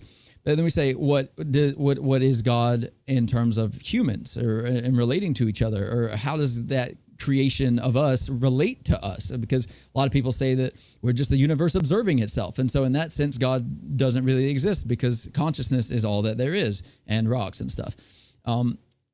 I think saying God is love takes the concept that there was of a creator, and then relays it to what it means for humans. And love by itself is another incredibly complex topic. It's taking something impossible to understand and making it difficult to understand. You know what I mean? Love is, I mean, there's definitions of it in the Bible. You know, love is patient, love is kind, blah, blah, blah. But even those interpretations are still very difficult to understand in and of each other, each individual one. So I'm going to do my best. But I think that love fundamentally is unconditional, yes, but it isn't just acceptance, but that it is the ability to feel for somebody what they may not feel for themselves, to see somebody who needs something and to be able to put yourself on the line to help give it to them, even if they do not want it, even if they do not reciprocate, especially if they don't reciprocate. It's unconditional. There's not, they have to do X, Y, Z for me to give them relief, for me to give them, I don't know, money or whatever, or for me to give them my attention or stuff like this. So when the definition, you know, God is love, I think when we say like, well, what is God? And we say like, what is God, us, but in everybody else? It is that agape, unconditional love that takes the foot and the hand and the stomach and the eye and the brain, and it's the glue, it's the adhesive, it's the superconductive bioelectric, like it connects every single experience that we have, and the foot will experience what the stomach eats differently. But saying, is God in everyone else? It is the ability to say, I'm a foot, I can't eat, and be like, I'm a foot. That food has given me energy. Or like my analogy earlier, you can see like, hey, don't shoot people, you won't go to jail. But you take their story and their experience and you feel it and you are able to digest it and say, I'm not likely to shoot anybody, but I yell at my children. And I see where that anger lives within myself, and I see how that relates to that person, and where I need to change, and how even if you decide to become a good close friend to that person, how you both could work on your anger individually and stuff like that. And so, yes, inherently it's a complicated topic because you can apply this to like in anything, any different concept.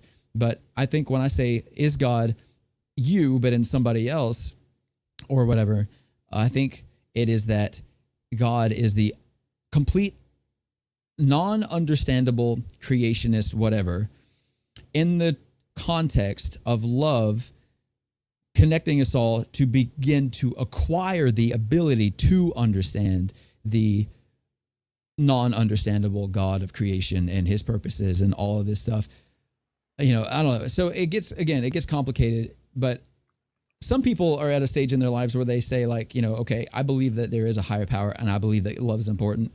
But how do I connect with it? Or what is God? Or where is he? He's not in the Christian church, which I agree with. You know, so where do I find him? And some people are like, okay, I see the world on a holistic level, but I don't agree that, you know, it's just consciousness observing itself, that there's something of importance or value or purpose here.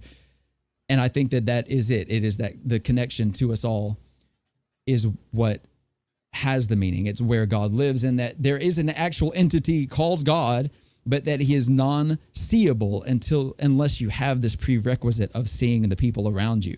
Do you know what I'm saying? Does any of that track or make sense at all? Some of it, but I mean, I think I'm sorry, Colton. I think the part of love that we don't understand is the same part of God we don't understand, because I think as humans we don't understand unconditional love. And I mean, it's something that God has been really teaching me over the past 12 years, and yet I get so far and then I'm like, well, I can't, I can't love this, but where that's the whole essence. If we could understand unconditional love, I think we could understand God. I agree with that in a lot of ways. And actually, this is a timely comment. I want to bring this up. So my argument or my stance right now is that God is what you see in other people if they are also kind of in that same vein. And Daniel said that he experienced the opposite. I grew up in the church. I saw a lot. I heard a lot. I read the Bible from end to end and studied a lot. And I had to walk away. There was too much fraud.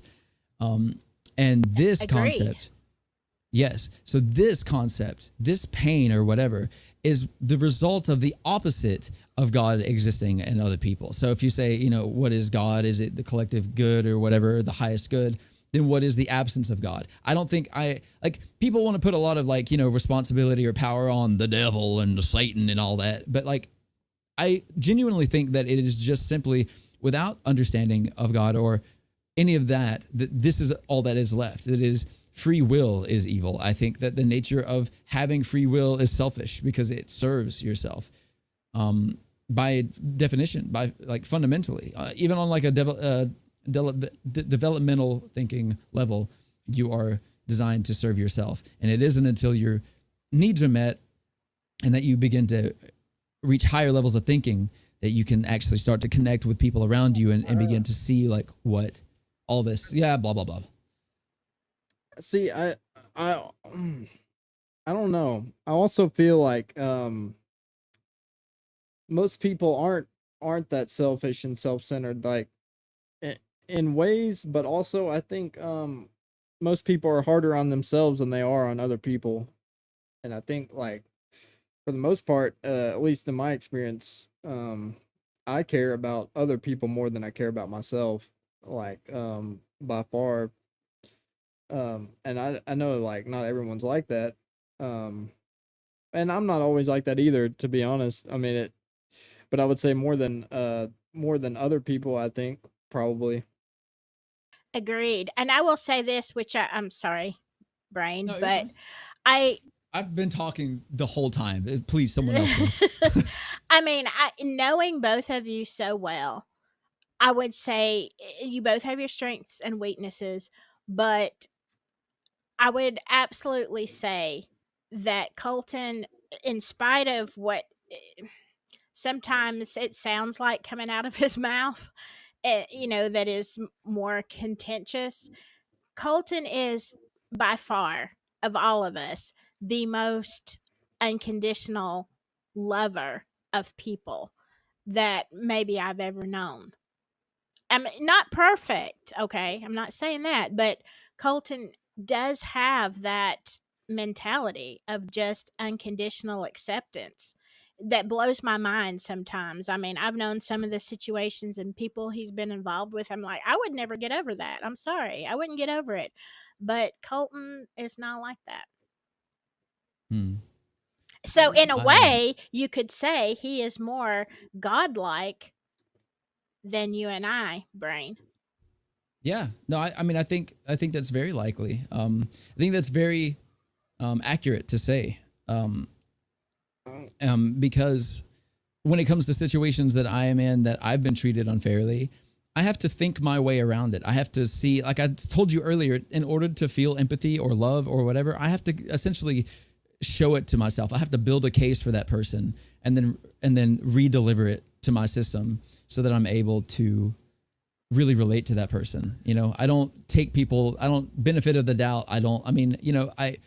it's difficult because I think, I've been hurt a lot. So I'm obviously skeptical. So in order to actually care about somebody, I have to like persuade myself into doing so. It's very not unnatural for me to do. Can I address something that Daniel's talking about? Um, Uh, he's talking about the church, the last comment about it being a fraud and the stuff that he has experienced. And let me say this, Daniel, I grew up in church also. The amount of fraud and the amount of pride and the amount of complete ridiculousness and self-centeredness that I have seen, and corrupt, yes, downright corruption has it's unparalleled anywhere else in the world. Okay, I have seen it and experienced it too. The difference is that I had a very spiritual experience also with God, just me and Him. So I I'm very harsh. And I don't know if you've watched some of my videos on Silky Southern, but I've been very harsh with the church, especially lately. And do I think it's a complete fraud? Yes, I do. And not that there aren't some good people. There are. They're probably most likely not in church anymore. Um, and here's the thing, I think collectively as a whole, the church is the worst representation of God that there is. I agree a lot with that. Truly. I think if you want to find God, you should not go to church for the Yeah. most part. I think that you can I think the benefit of going to church is seeing like principles talked about, but then do not take them in their context. Do not take them at face value. Do not take them on their word. Because it's like all this stuff. You gotta, because it inherently, it's both. It's an individual experience and it's a collective experience, which is a whole other dichotomy that it's the complete opposite end of the spectrum for the argument that we've been making over the last 2 hours. So it's whatever, but I have just a really quick, brief question. What do you guys think about like churches that are specifically tailored towards like people that have been outcast in other churches, like for example, like these LGBTQ like specific kind of churches? I mean, they're not like you don't have to be in that community to go there, but that's primarily who they target.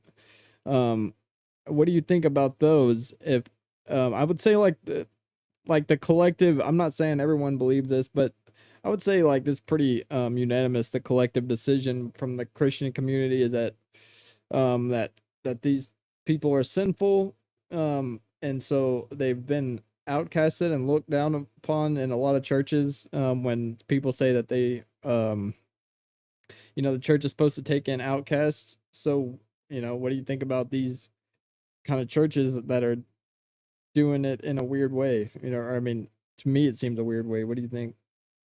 boy, that's a That's a broad loaded one. question. Yeah, it is. Well, no, not even that. Like that's just there's a lot of problems with that whole golly bomb.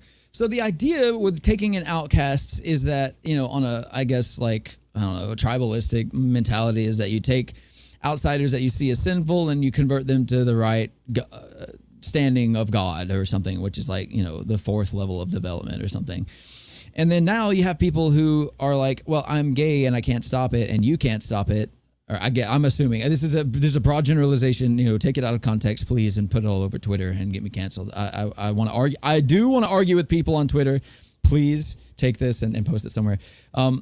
But they're like, yeah, like I'm gay or whatever, and I can't stop it, and you can't stop it, but I still want to go be a part of a church, or even sometimes it's like I just want to be a part of a community, and so I go out and I do that. And the problem is, I think that I think that both churches are equally sinful. I think that you can't find God truly by committing to like, I can't change, I'll never change, I'll always be the same. It's like, this is who I am, this is who I was born as, blah, blah, blah. I think that's just as sinful because it happens on the other side. It's like, oh my God, the thing I hear the most is like, I'm just a sinner saved by grace, man. I'm walking it out day by day. It's like, no, you're not. You're not those things. The Bible never said those words. It said that you were and that you died. In fact, Romans, I don't know, I'm giving a freaking sermon now. Romans says that you died to yourself something like 77 times or something like that. It's like you're dead, dead, dead, dead, dead, dead, dead, dead, dead, dead, times 4 plus 4. It's like you need to perish first to yourself and everything you think you are to be again, born again, reborn into a completely different new creation, a new creature, which is a whole other conceptual, topic that, again, there's so many things that we could talk about, but I think that both churches are wrong because, obviously God is not in the traditional Christian church because no one goes there. You feel bad when you go. Everyone's, gone crazy. They follow a cult leader. They go run up and down the aisle. They speak in tongues and then they blast their family members. Hey, if you ain't got the Holy Spirit in you, there's something wrong with you, boy. You got to talk to God. You got to get baptized with a holy fire or something. And it's like, that is maybe true, kind of, but like even that person's experience of it is not going to be like, oh, Southern Baptist hometown hoedown. I got, bathed in flames and all this. It's like, but people can't recognize the individuality of other people in the context of the tribalistic mentality that they get into with these freaking churches and stuff. And but I don't think that it's possible on either end of the spectrum, because I think that inherently deciding that I'm not going to change, I can't change, but I still want to know God or something, just go take drugs, do DMT or something, and then take a different route to get to the truth. Because it's what I had to do, at least. I mean, this is my opinion on that. Okay. I feel like we take and demonize one certain aspect. Okay. So we take LGBTQRS, whatever, 77 plus 13, whatever. Yeah.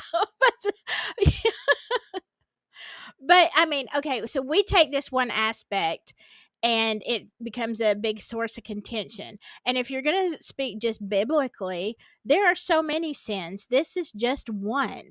This is one sin, although it is very divisive. It's one sin that people, are honing in on. And the bottom line is the sin that you can't get over is the one that you can't stop doing. I mean, the worst sin, I guess the hardest sin is the one that is your personal one. What's your Amen, weakness? Sister. That'll And preach. Stop.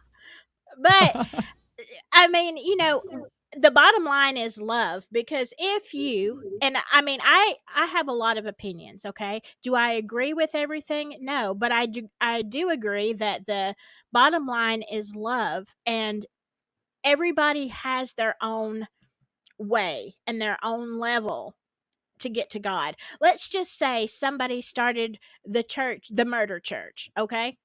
And so everybody in that church believed The Dark Brotherhood. Yeah, so I mean there actually is some, but we're not going to go there. But, but let's just say somebody started in the name of the God, that somebody started the murder church and they believe that once a month you should have a purge, okay? And everybody would be horrified.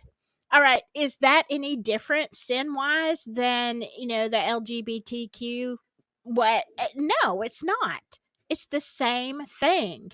It's a problem that we have, and the closer that you get to God, the more you and God work stuff out, Well, because I can, Yep. Go ahead, Cole. I also think murder is a much more agreed upon sin than being gay. I think being gay is, for some people, or well, I say for a lot of people, it's still kind of like an up in the air debate. Yeah. Well, I mean, But the concept is the same. I mean, it was just the, Yeah. Yeah. It's just, sin is sin. Bottom line, sin is sin. And I want to tell y'all something that are hating on, and I don't agree. But for people that are hating on the gay community, let me tell you something. That lie that you told your boss, same thing, send you to hell. If it's sin, right? Yeah. If it's sin, Yeah. it's sin. It doesn't matter how you color it, how you talk it. Right. Oh, well, So, that was just a which little thing. which No, that brings it's me into not. something which we're entirely derailed from the original topic, but at this Yeah, point, screw it.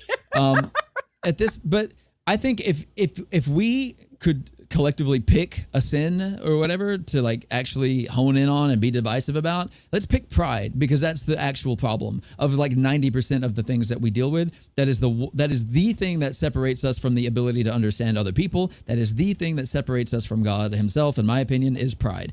And understanding what that looks like or what it means and all this, I think that's the most important thing, if we could pick one. But if you want, so when I get upset at the traditional church, the reason is because I think if you want to say, oh, the LGBTQ, the gatherings, that's the church of the gays. If that's what you want to look at it, well, you look at the traditional church as the church of pride, because they literally think that they are right. They think that everyone else is wrong. They are infallible. They cannot be, but they believe that they are correct.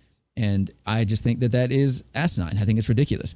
Yes. But anyway. And so as we've seen so much in 2024, the church is not only, the traditional church is not only full of pride, but it's also full of what do you call them, chomos, and people who are Maps. having affair. Yeah, you're it doesn't matter. It doesn't matter. And here's the bottom line. I think when I talk to people, because I have friends who are in that community, I don't think any less. Like, I will associate socially with people.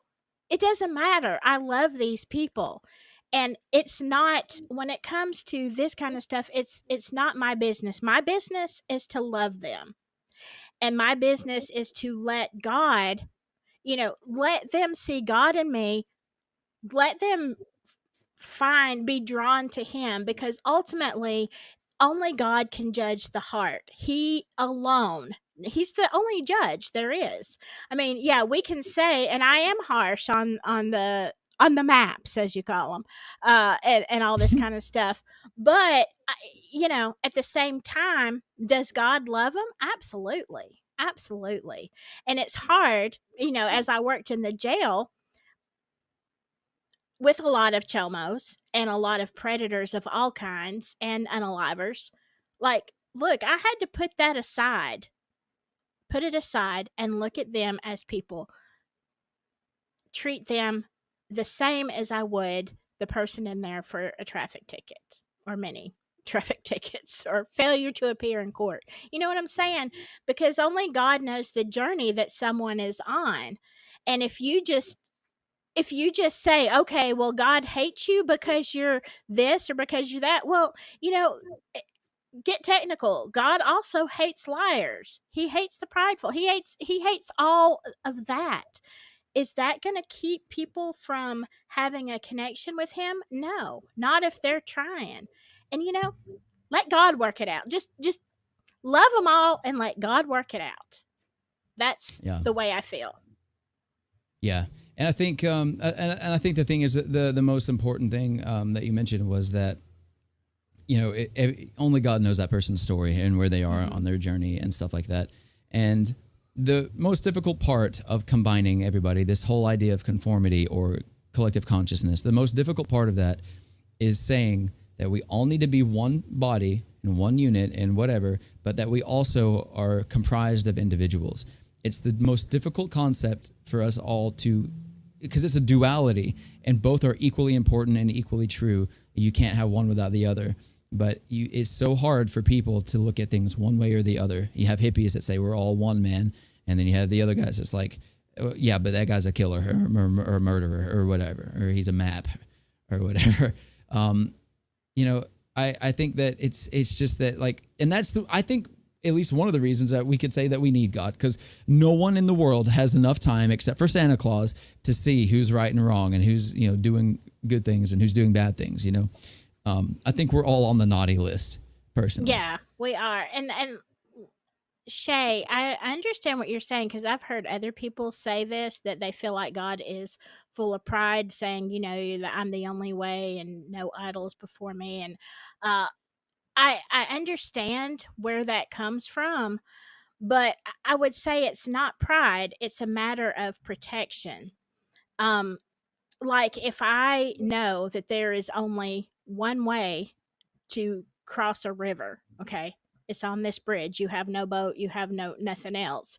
And I keep telling you, you got to go across this bridge. You got to go. It's not because I think I'm right. It's like because I know the only way to protect you is to not let you get off into other things that are not going to be beneficial for your soul. Does that make I don't know. Maybe I'm saying it Yeah. wrong, No, but I mean it's you're protection, like you would your kids because you love them. You're going to say, "Hey, I'm sorry. In this case, there's only one way to do this."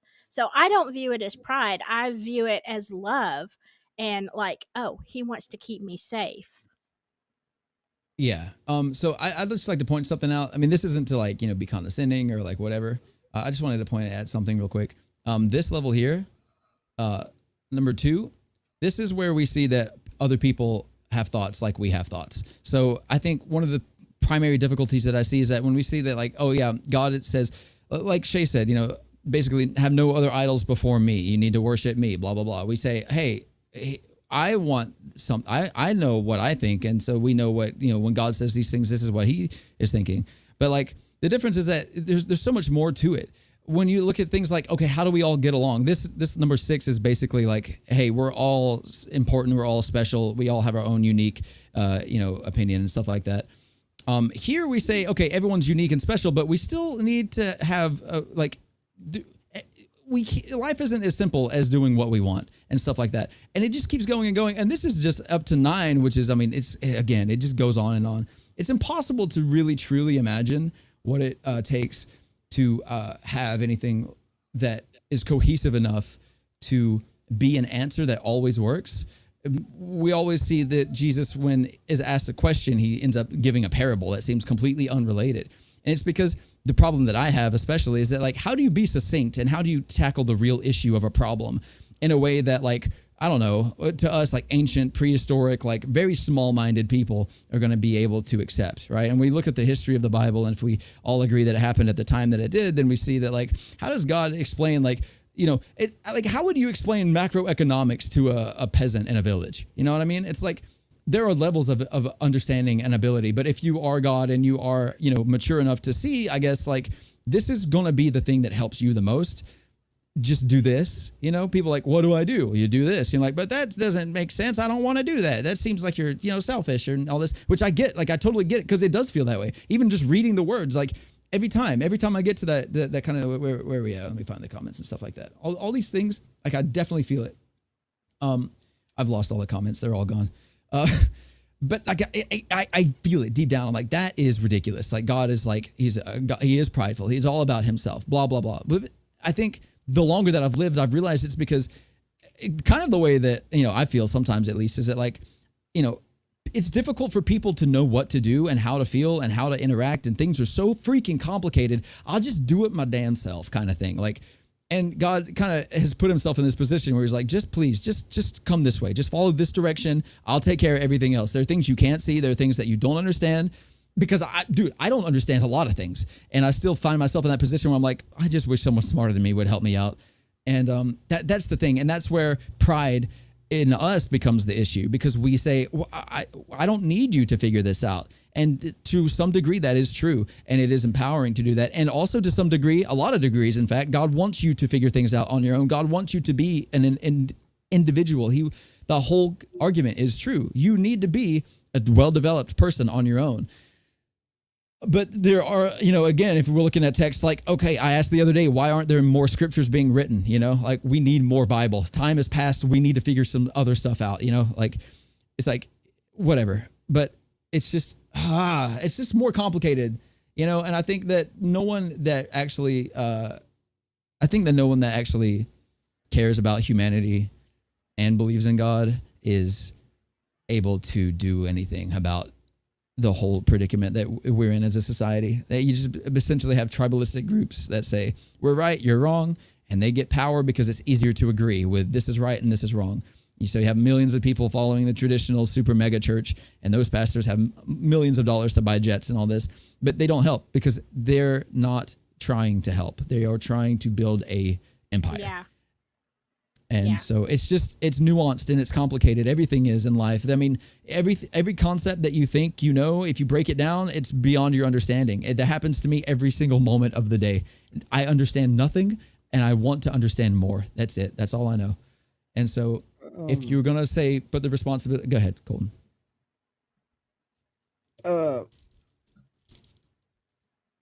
You said something a minute ago. I can't remember exactly what you said that made me think of this.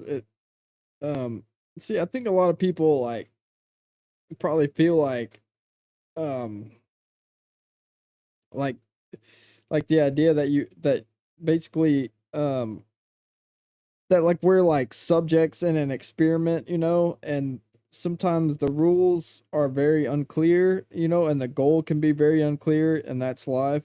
And it seems like I don't know how to explain it. I mean it feels like you're being controlled, right? Because I don't know, like you have to you're basically forced to conform to this like godly idea, right? That's so unclear to most people. Even if you search for the answers, like it will never be like fully clear, right? And so it feels like we're like in a test that feels like sometimes unbeatable, or like unfair for sure. Is how a lot of people feel. Let me just say one thing. Shay, the Bible does not warn against prophets in general, but false prophets, yes.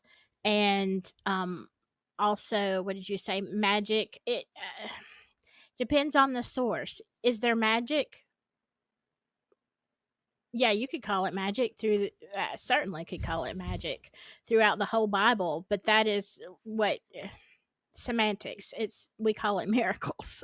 Yeah, and It's not. Yeah. historically, anything that we don't understand, we've always called magic until we start to understand it. So it's like, Yeah. again, the hardest thing again is like okay, take the context and then apply it historically, and then you apply the overall level of thinking of all the people and how would things be put to people in a way that's going to move them in the right direction that they can actually grasp. And now we're in this dichotomous era now where we're all like super intelligent, infinite access to technology and information, and we're still looking at dogma like worship no other gods before me. Like, okay, but like other things are important too. Like I got to do the dishes, and my wife loves me, and I want to make my community better and stuff like that. And there's just like, there are bits and pieces of that scattered about through the Bible. But like, again, it's almost like the Bible needs to be rewritten. It's just like, we're in a new era where if we're going to continue, we need like more, better, clear, defined rules and stuff like that. And I don't think that that's outside I don't think that that's by design outside of what we're able to understand, or rather, I don't think that the Bible was intentionally written to be vague. I think it was intentionally written to be like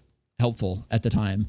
But we don't have like, no, if someone wrote more Bible now, everyone in the world would be like, false prophet, that's wrong, you can't do that.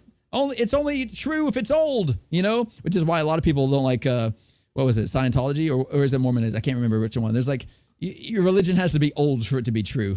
I think it's one of the things that it's like one of the qualifiers. And so, yeah, like the whole conversation is very freaking, it's like, oh God, it's so convoluted. It is beyond convoluted. But I see, again, so my issue is that my problem is that I was given undeniable proof that God exists, and that's it. And not any charge, not any information, not any truth, not any understanding. Just like, hey, it's like, to me, what would happen to you if God just reached out of the sky and just said, hey, I'm God, I'm Jesus Christ, I created everything. And then that's all you heard, and then that's all you got. And now you're like, well, what do I do with that? What is it? Okay, so I go to church now or what? And then you go to church, and then you're like in everyone else's shoes, like Daniel and Shay. It's like, God isn't real. This can't possibly be real. But then oh crap, man, God is real. God, this is such a mess, And so that's kind of where I am in my whole life, is that I have proof and I don't understand anything. And so I'm just like constantly uncomfortable and trying to make sense of any of it and put it together in a new way, because that's what we need to do. And I think it's ironic that, well, my name, I'm not going to say it right now, but I think, My name is also related to one of the people in the Bible who did that kind of thing, who basically took an entire culture and had to try to reform it, and then mostly succeeded. And then when he died, they went right back to the original recipe. And I'm pretty sure that's going to happen to me too. So who knows? I mean, what's going to happen? there's, I mean, and this conversation has turned so spiritual, and like Sure. there's so much to this. Like it's hard to, like, this is a whole subject on its own. Well, but yeah, and that's what this channel is supposed to be about from my perspective, really, at the end of the day, because everyone has ideas on psychology and blah, blah, blah, but like no one has real good opinions on God and all this. And I think that I have at least I can't stop believing that it's true, and that's all I got. So I got to figure something else out. Yeah. Anyway, so I didn't mean to cut you off there. No, and I agree. Like, first of all, you know, talking about the comments of, you know, you can do whatever you want as long as you repent. That's not true. Is true, sort of, in certain circumstances, but no, it's not true. There are whole scriptures on that. I mean, weaknesses are one thing. To purposely do something because you know you can be forgiven, it's okay. It's like this whole thing, and I said this on my channel, the whole P Diddy thing and TD Jakes, and you know they still haven't, so far as I've heard, they haven't, you know, said TD Jakes had a if y'all don't know who that is, he's like a big mega church preacher, been around for a long time, who attended P. Diddy's parties. And he said, oh, no, I didn't partake in any of that stuff. I have a hard time believing that, but that's just me and my skepticism. But what did bother me is what he said. It wouldn't matter if I did. And I've got a video clip of this. It wouldn't matter if I did do all that, because all I got to do is, you know, sincerely repent, and you know the blood can cover it all. That is not okay. That is not an okay mentality. Oh, I can do what I want and just ask for forgiveness? No, Well, so the sir. problem, so okay, the problem with that, and I would like to clarify, the problem with that where he is that the further you go, or in God, quote unquote, or whatever, the more like you have, the more responsibility you have. Sure, yeah, the fundamental, I can repent and be forgiven, yeah, but you've still caused irreparable damage to millions of people, whatever it is. I don't know what happened. I don't know what the actual case is. I'm not, whatever.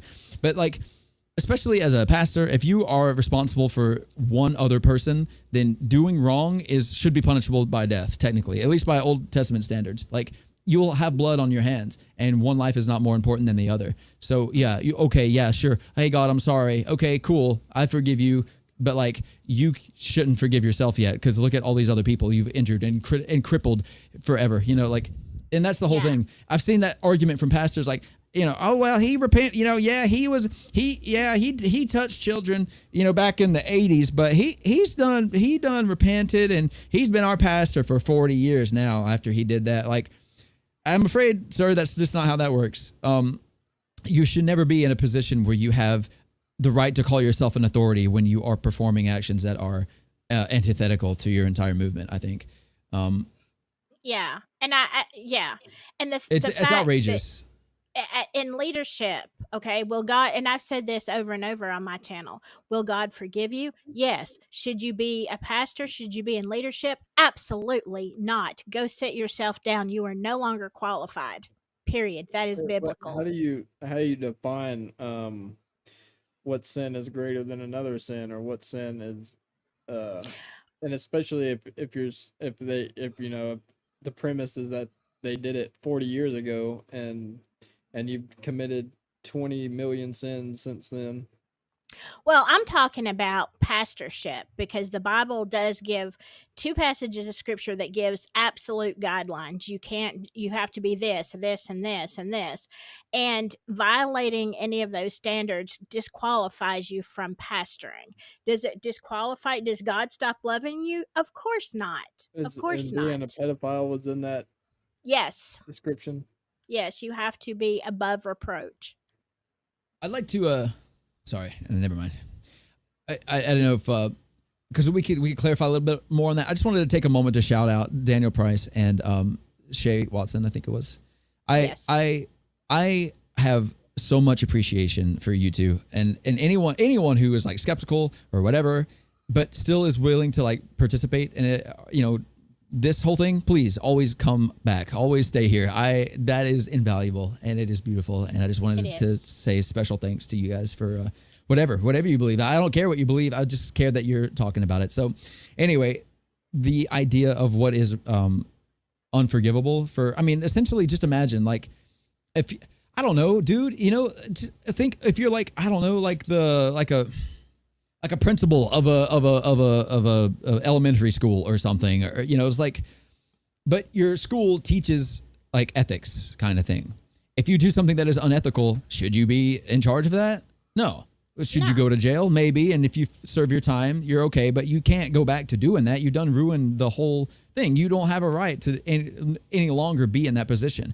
And to do so I think that's evil. I think more than committing the action, I think that saying, oh, it's okay, I'm better now. You know, that's evil to have that kind of pride about yourself or that lack of humility to say, no, I definitely screwed up. I don't need to be in this position anymore. I think that is the only reasonable take to have.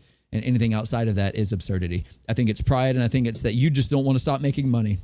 And if you can't come to terms with that, then you don't need to have a practice. You don't need to have a church. You don't need to be in charge of anybody. Because anyone who's going to listen to you is going to be hearing someone through the lens of which they're being told to not do something by someone who has done it and has coped and justified it. It's like, what value does that have? It's damage. It's all it is. So, yeah. Sorry. Technically, Go ahead. Sorry to be annoying. I think technically it's ego, not pride, right? Pride is just sense of self-respect based on achievements, right? Sorry, I swapped it the wrong time. I think linguistically, pride has become just like how I think shit used to be an acronym for something about boats or something.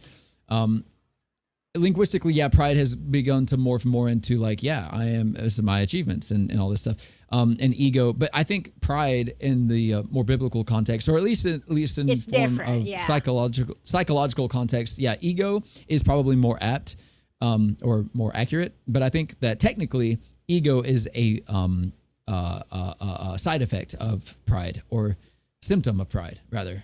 Technically, it's sense of self-importance and identity. Yeah. Okay. As we define it now. Yeah. Right. But well, so biblically, like, with connotations. it's different. Yeah. Well, right. So no. Read that definition one more time. Sense of self-importance and identity. You said. It's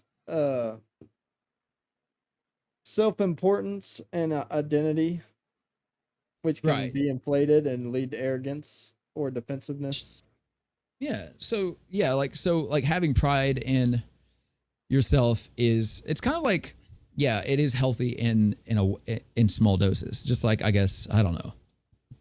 Yeah. I mean, yeah. But just like mayonnaise, it makes a sandwich good, but if you only eat mayonnaise or whatever, if you eat too much, my point being is that that's still a good definition. Your self-importance and your sense of identity and all this. Yes. But pride as a emotion is, when dealing with the idea of free will, it is the most rapidly spiraling out of control emotion that humans have. It's just like kudzu. You can put a foot of it somewhere and leave it for like 6 months, and it will cover the entire like village or city. Yeah. It does not stop growing. It does not calm itself down. So like pride and confidence, like those things are similar in the way that if you are running a church, you want to be like, you want to say, basically you want to have pride in what God has done with you. I think that's the best lens to look at it, at least in this context, right? If you're a pastor of a church or whatever, your pride needs to stem from not what you have accomplished, but what you are now able to do because God has helped you do it. The same way that who was the king? It wasn't Solomon, was it? It was the one of the kings who was like, look at my glorious splendor. Look at the nations that I've got, people that come to me, they require me and all this stuff. And then God's like, this is getting out of control. And it struck him with like craziness. It's been like 7 years in the wilderness. Like like a feathered man. He was like, I think that was, I don't know. No, I want to tell you that was Nebuchadnezzar. It could have been. I could not remember the names. They're not common. It's not like you know, Bryce, you know, King Bryce or you know King Tanner or whatever. You know, it's like multi-syllable words. It's hard to remember. But basically, yeah. But so that story is so fascinating to me. I wish I knew who it was. He literally, this king was full of pride. He was like, I am so great. I am so great. I am so great. Basically, he's like, everyone comes to me. I have servants and I have flunkies, and every nation under my purview, they worship me. And was it Saul? It could have been. I can't remember. No, because he turned into Paul later, right? No, But Saul he's talking did about also. he's talking about King Saul of the Old Testament. Okay, yeah. Oh God. But Yeah, I don't think it disagree. was. I still don't think it. I don't know. That's something we need to Google. We'll figure it out. don't Yeah, think but it so was let me Saul. finish the story real quick, so we're still like one whole coherent thought. He was this guy. He was the epitome of prideful evil, and God struck him because of it. He was made, I think, blind or something. He was essentially made crazy. He spent 7 years in the wilderness as a vagabond, a vagrant, a homeless person, just like a wild man. And then at some point, he was brought back. God gave him back consciousness or whatever. So the story goes. Again, it's like, was it magic? I don't know. But the most fascinating part of this story, hold on, was that when he was reestablished on the throne, he said the exact same thing. I am filled with glorious splendor. The nations bow down to me. Everyone worships me. But now I know where it comes from. Now I know that it comes from God. And that was the difference. And I think that is the biggest problem with pride, is that you see yourself as the source of your accomplishments. And in a physical, like capitalistic world, yeah, sure. Like the world that culture right now, yeah, that is how that goes. But in this context, specifically talking about pastors, especially, that is what you need to be aware of, that you did not do this on your own and that your power does not come from you.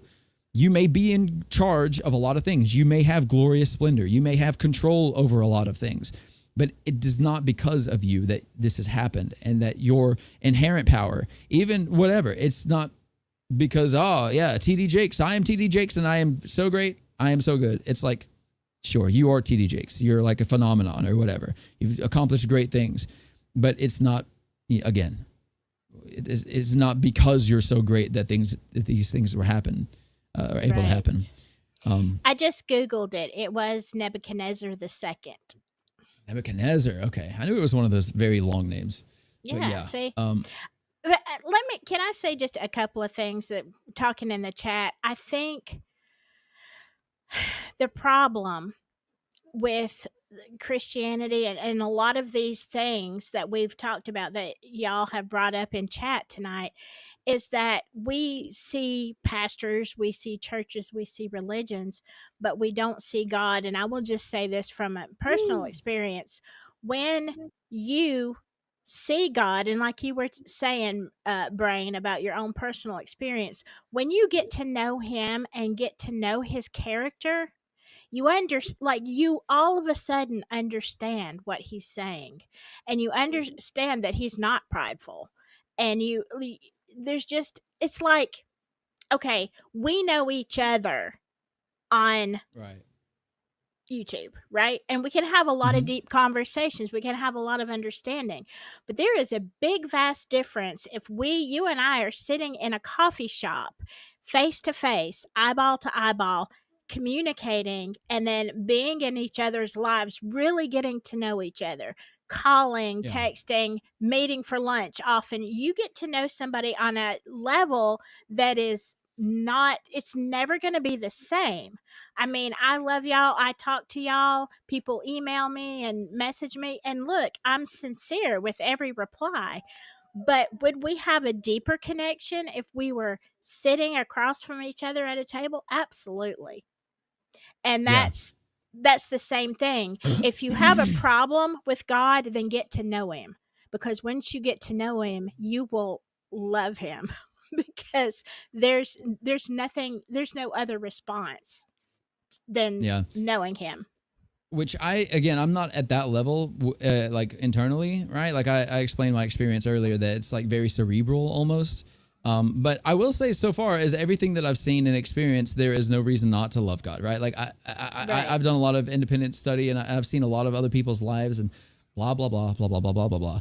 But, I've never seen any reason to be like, no, this God is not trustworthy. This God is evil or whatever. It's just always been a case where I simply didn't have yet enough data to connect everything. I didn't see how all the interconnectedness of every situation. And once I do, I always go every time. I'm like, dang, this man is playing chess. Like every time I see like a miracle happen, I really don't go like, oh, good. I'm so glad. I don't feel it. I go, that is a marvel. That is, how did you do that with that person in this moment, their life and where they are internally and everything? That is beyond 4D chess. That is moving the moon and stars, but like on a social level and a personal level, it blows my mind. And I think that's the cool thing is that you can appreciate God like Silky does in a very, like emotional, empathetic, like heartfelt way, or you can appreciate it like a crazy person and get to know every single person that is involved in a miracle and every single aspect of it and go,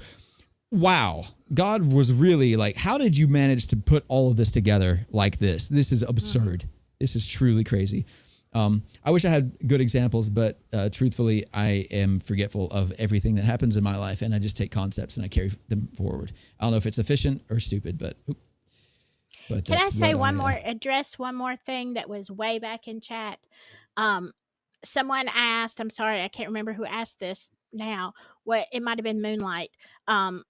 What's the difference between intuition and the Holy Spirit? Sometimes there's not any. I mean, I think we're all given intuition. Like, I think that's a natural being that we're spirit beings. I think that we all have some measure of intuition. When you are in communication with the Holy Spirit, are you much more intuitive? Absolutely. And there are so many times that I'm saying something or doing something comes out of my mouth, or I know something and I'm like, look, I know the limits to my brain. I really do. I am under no illusions, okay? I know that sometimes I am a walking, talking idiot. And so, as I prove to myself daily. But sometimes you have something so profound either come out of your mouth or into your head or into your, like, where I call the gut. It's like, okay, I know that's not me. That's not intuition. I wasn't born with this. Yeah, so I've experienced that same thing. As you can imagine, the way that I talk, I am naturally very prideful, very condescending, very kind of blah, blah, blah. Like I have a proneness to be full of myself, and I recognize that. But so I've had that experience. So do we. Thank you. Nothing but love here, right, guys? I know, that's right. But so the thing is that, which I mean, I think part of it, like part of the way that I talk is almost necessary for me to be able to speak clearly, because otherwise it's just incoherent rambling. But I've had that experience where you mentioned just now where you're like, okay, that is not me. I'm not whatever. I've had the opposite experience where I go, oh, like I'll have a couple days or a month or a week or whatever where I'm like, dude, I am so smart. I don't even know where this stuff comes from. I'll say things. People will look at me like, I've never thought of it that way. You've kind of like changed my whole perspective on this, blah, blah, blah. And then like, I'll be like, I feel so puffed up. And then like slowly, but very rapidly, in like a day or two, I'll be completely without any sort of higher level thinking or consciousness or anything like that. I will literally struggle to find out what I want to do, what I was even supposed to do. I will be late. I will do things incorrectly. I'll forget that things exist. I'll realize I can't even think about the things that I was talking about the day before. I don't even understand them anymore.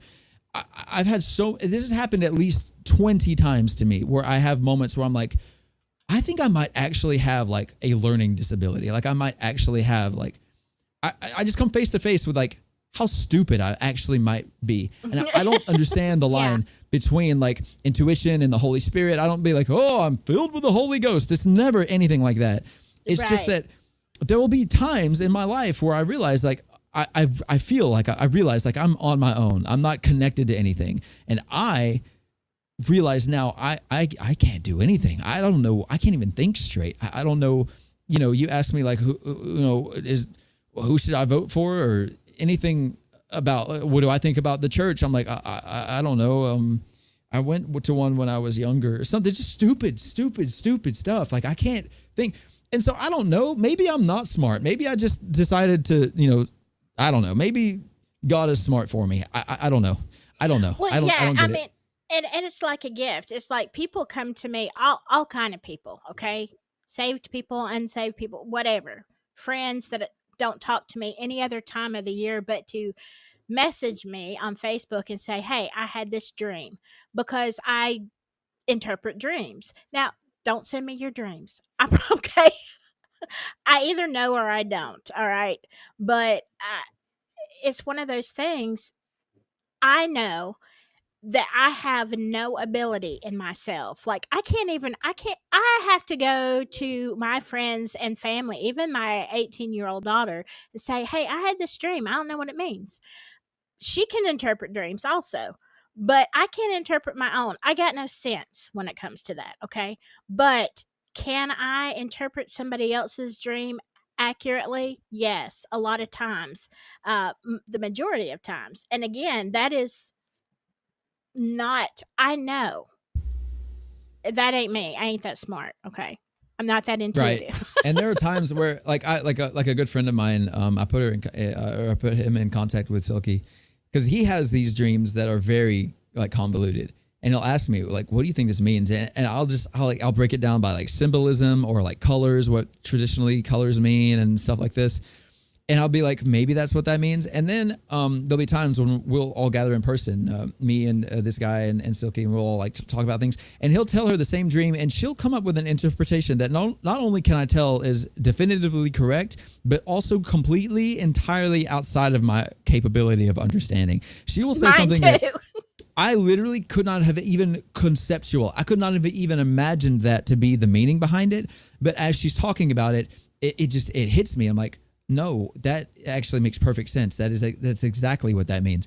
And so I this whole concept of like, God and all this stuff, like again, with the Jordan Peterson, or the briefness, like, it's just the thing that is good or the most good thing, it's like, it's hard to break it down to that because it means it has so many different facets, so many different lenses and angles. It's like an infinitely spiraling prism. There's so many different manifestations, if you want to call it that.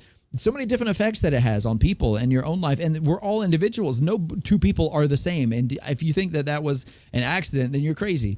But so with this topic of conformity that I'm looping ourselves back into now, we all want to be, we're all designed to be connected and to be a part of each other. We're all designed to work, to act as a single unit in small groups or as a collective whole. But we also are not, any of us, the same as any one other person. At best, we have similar experiences and we have similar ideas sometimes, but none of us see the world the same. None of us have experienced the world the same way as anybody else. And that is a very lonely thought because it is difficult. But essentially it creates, we have to spend our entire lives trying to build a network of people who have shared enough similar experiences to us that we feel like we agree on things. And that's where tribalism comes from. We just say conservative is being good and I want to be connected to as many people as possible. So I'll be a conservative too, or whatever. Yeah. And it's just, Yeah. it is so complicated, but it's important to recognize that everyone is different. Everyone is an individual.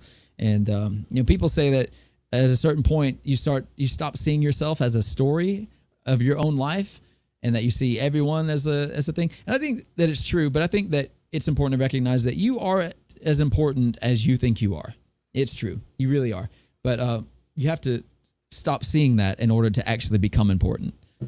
You can't come face to face with how great you are until you come face to face with your mediocrity, I think. Yes. So I agree. I'm still so what you just said about if like God so basically you said like all that is like God is like an experience, but you could say that he's not just one experience, he's all of those experiences, but he's not all experiences because he's maybe not bad experiences. So then maybe he's only good experiences and then that's why uh maybe he would represent the highest good experience, like, but it's, to me it's because it's like you're like there's like basically an infinite number of definitions of God, and that's like I don't think that works for anybody. Like, like I don't like me. I couldn't ever move forward if I was like, there's no like definition of God, or I don't know. Yeah.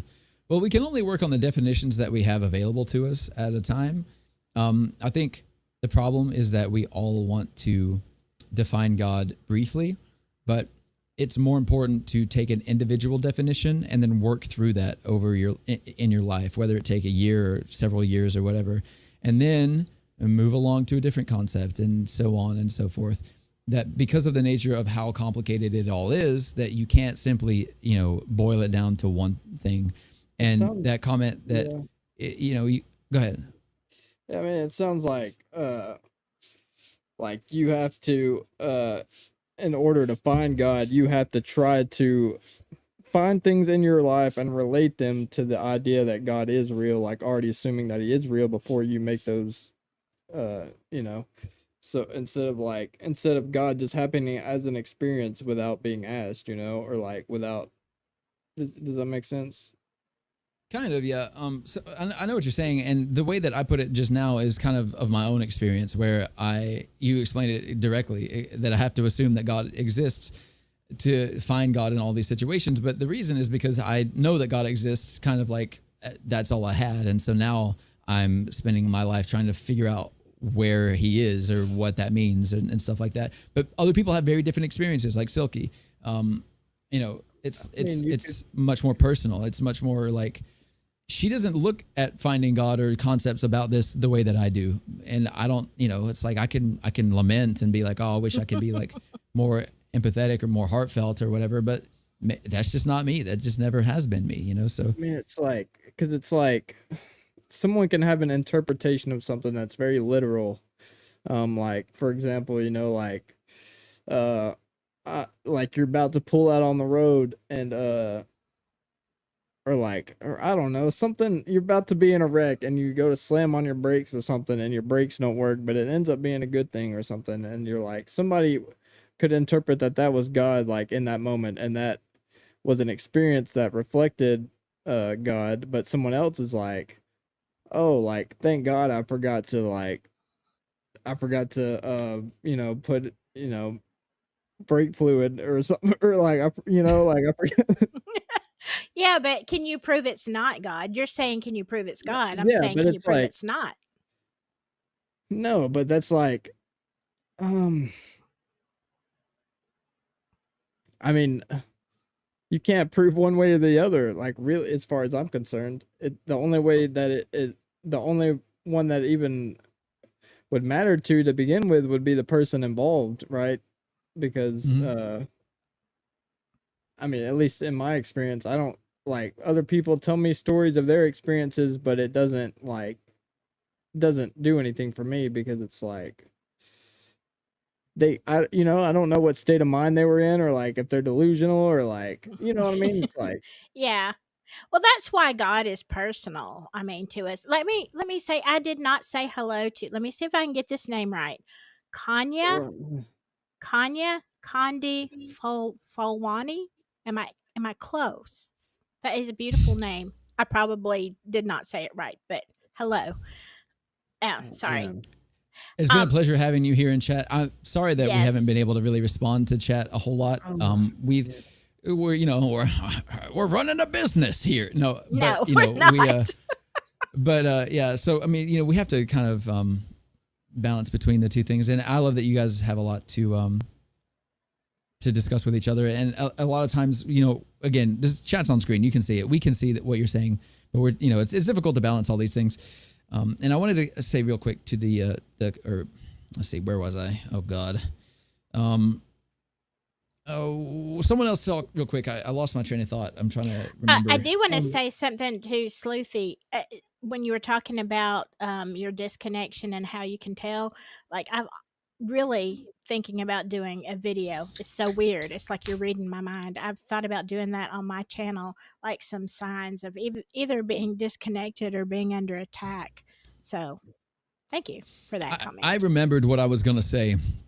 So everyone can go ahead and clap for me for remembering. Yay! Yes, I know. It's quite a hurdle to overcome.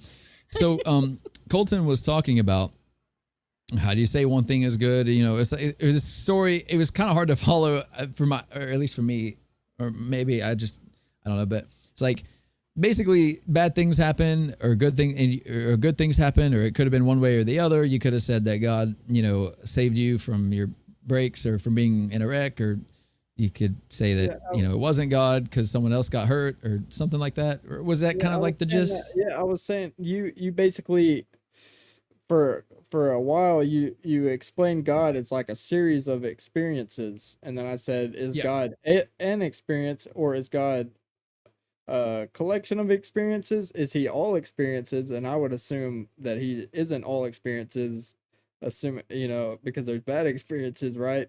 Or at least ones that we assume are bad, right? Murder, but maybe there was a reason for it that we don't know. I don't know. But that's what I was kind of saying is. Okay, yeah, I got you. So so a couple things. For one, when you look at a photo, you don't go, oh, the people in this photo are just this photo, right? Like you're like, those people exist somewhere else, and this was a photo of that time they were in. I think that's individual experiences, kind of summing up God, that like, we have the ability to see like an experience as a moment or as a whatever, but that like God essentially is already somewhere else doing something else or whatever, or beyond the photograph.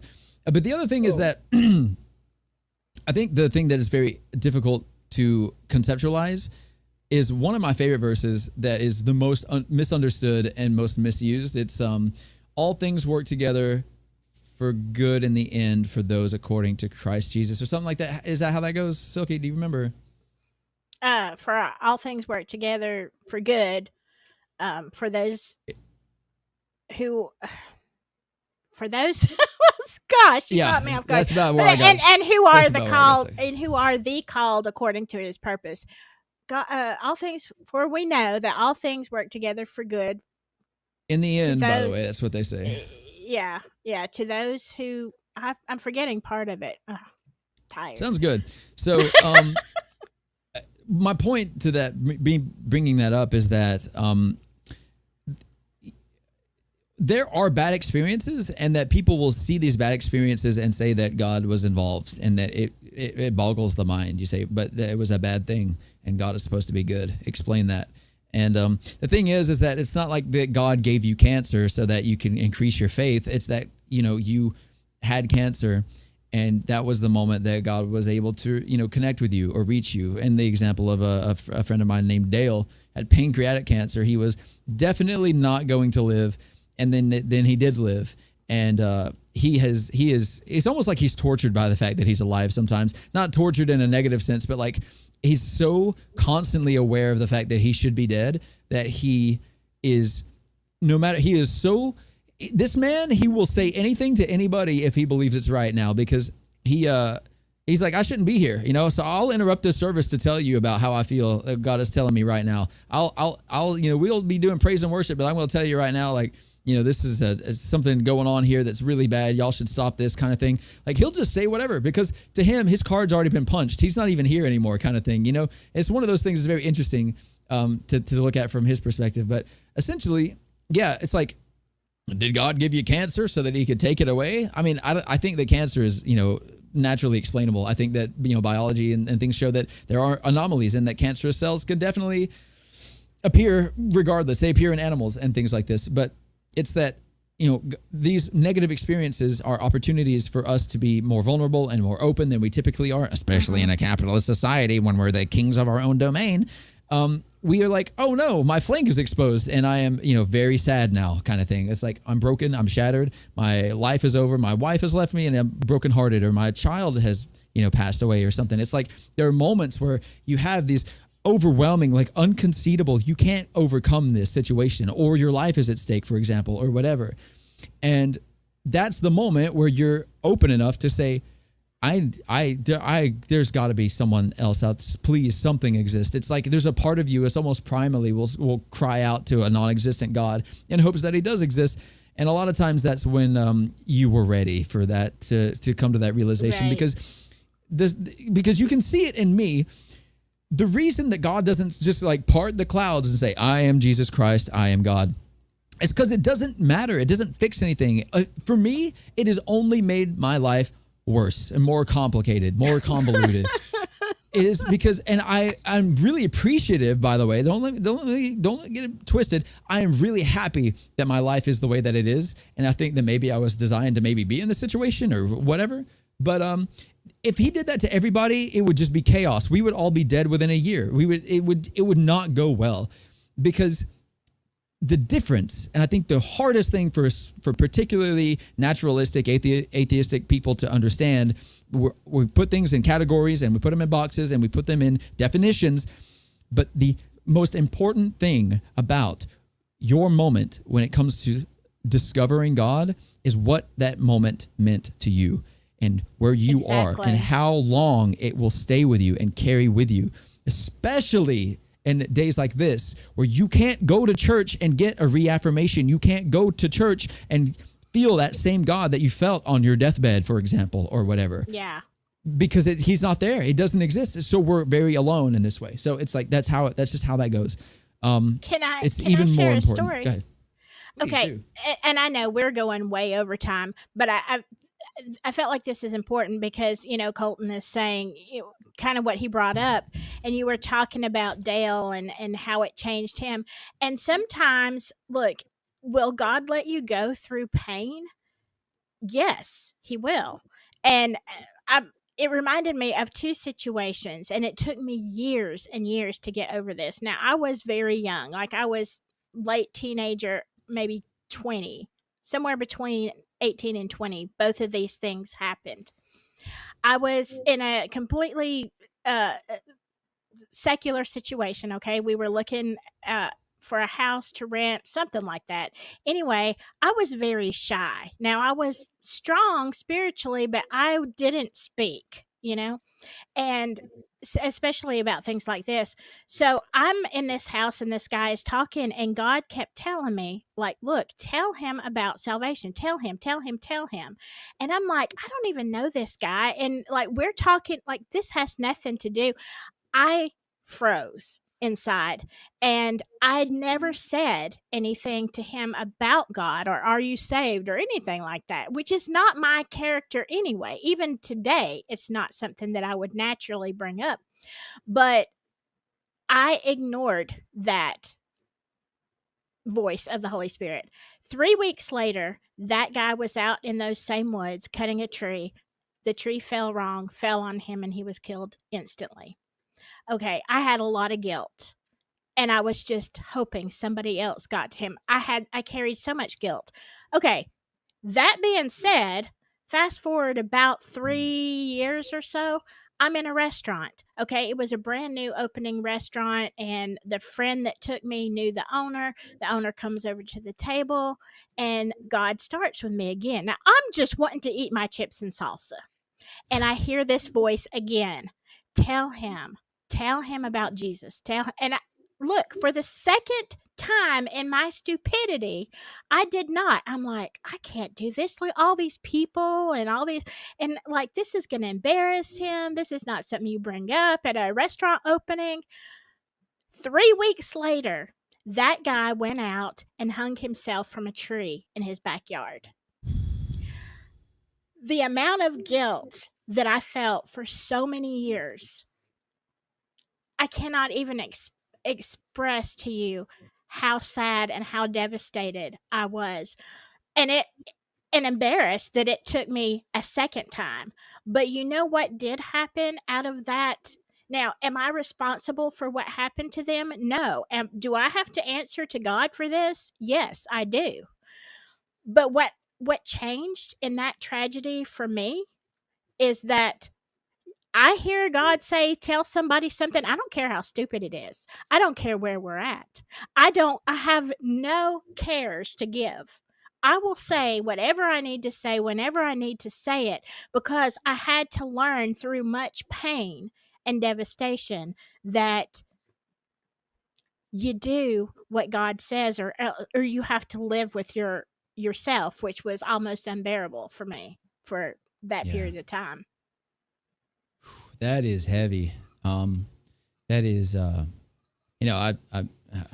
I talk about a lot. Like I'm not, I'm typically emotionally affected by things, but just the thought of that unfolding, that's a lot to bear the weight of. And that definitely does. That breaks something in you where you're like, yeah, it broke my pride. Yeah, exactly. Right. Like, who am I to be embarrassed about this? So like, this may be this person's life at stake. It may not be, but it might be. And I don't know them. I don't know what's going on. All I know is what I feel like I'm supposed to do right now. And before that, you say, I can't do that. Like you said, there are people here. It's embarrassing. I don't want to be, like in my case, I don't want to be cringe. I don't want to talk about God. Everyone hates Christianity. I don't want to bring it up out of nowhere. This is silly. I'm smarter than that. I want to, all this stuff. But at that point, I mean, you go, this is definitely the worst way to say this, but you're like, no, I don't know how to really phrase it without being almost crude, but you're just like, no, it kind of like, fuck that sense of self, that pride, just screw that. That is just not, I don't care anymore. This is more important. It has to be, it's like, there's a level, and I guess that's the thing, is that if you take that concept, there are levels to us where we kind of have to be broken repeatedly until we're able to see things clearly. I know that I have for sure had to go through a lot of different things, because it's only in moments of intense pain and things like this that I actually will change. Despite me spending times in plenty and harvest and whatnot, I am attempting to change and attempting to grow. These things, they show me that, I don't know myself as well as I thought. I'm not in control of myself as well as I thought. And it's really heartbreaking to have to go through things or to see things. And the atheistic, I don't mean to like call out a group. That's not what I mean. I guess just like the whole mindset, like anti-God thing is like, you shouldn't have to experience pain if God is good. Why does God allow, children to perish or to be, robbed of their innocence and things like this? And it's partly because, God isn't in control of the earth. Humans are. That's what free will does. That's what it's about. But that's the other thing, is that like, I think that God knew in the beginning that free will, the whole concept of it, which I would love to get into that topic at one point, why free will matters. But he knew that if you have free will, the only way to actually develop and grow is to go through times of like, this sucks. This is the worst feeling. To be injured in a way emotionally that you have to change because the person that you were before is currently dead. I think he was aware of that. And so, yeah, you can look at it on a debate scale and say that God is evil because he created evil. Because he did. I think the Bible actually says explicitly that God created evil. It does. But the concept of what he does with it afterwards is what is always neglected. What happens next when evil happens, when it persists, when it continues? What does God then do with that? And no one looks at that very often. They just see the fact that thing bad, God bad. But it's like there are stages. You can't make a turkey sandwich without killing a turkey. You know what I mean? And it's like, I don't know why I keep talking about sandwiches. That's so stupid. But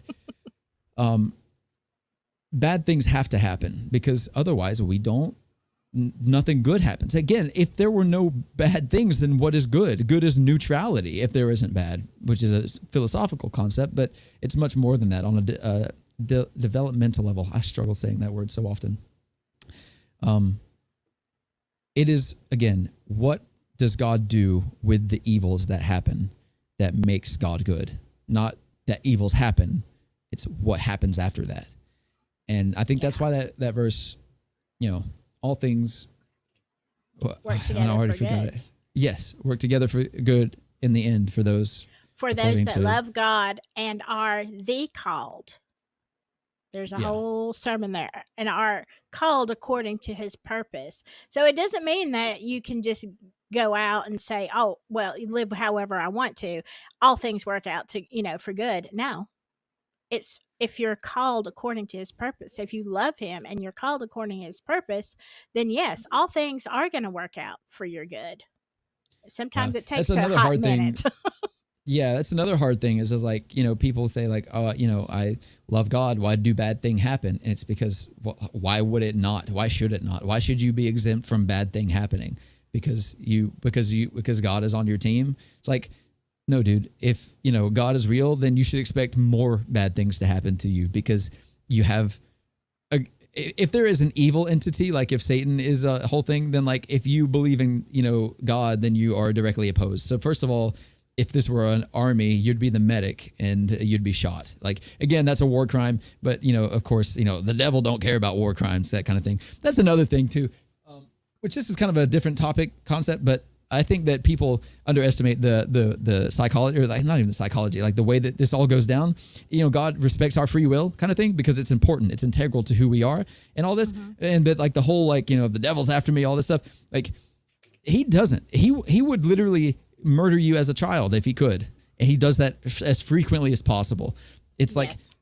if you are the epitome of evil, you don't have boundaries, you don't have rules and laws and stuff like that. And so what we're seeing now is that the world is kind of more in favor of like being dominated by this, whatever evil entity, oh, Satan, oh, the devil, the horns and all this.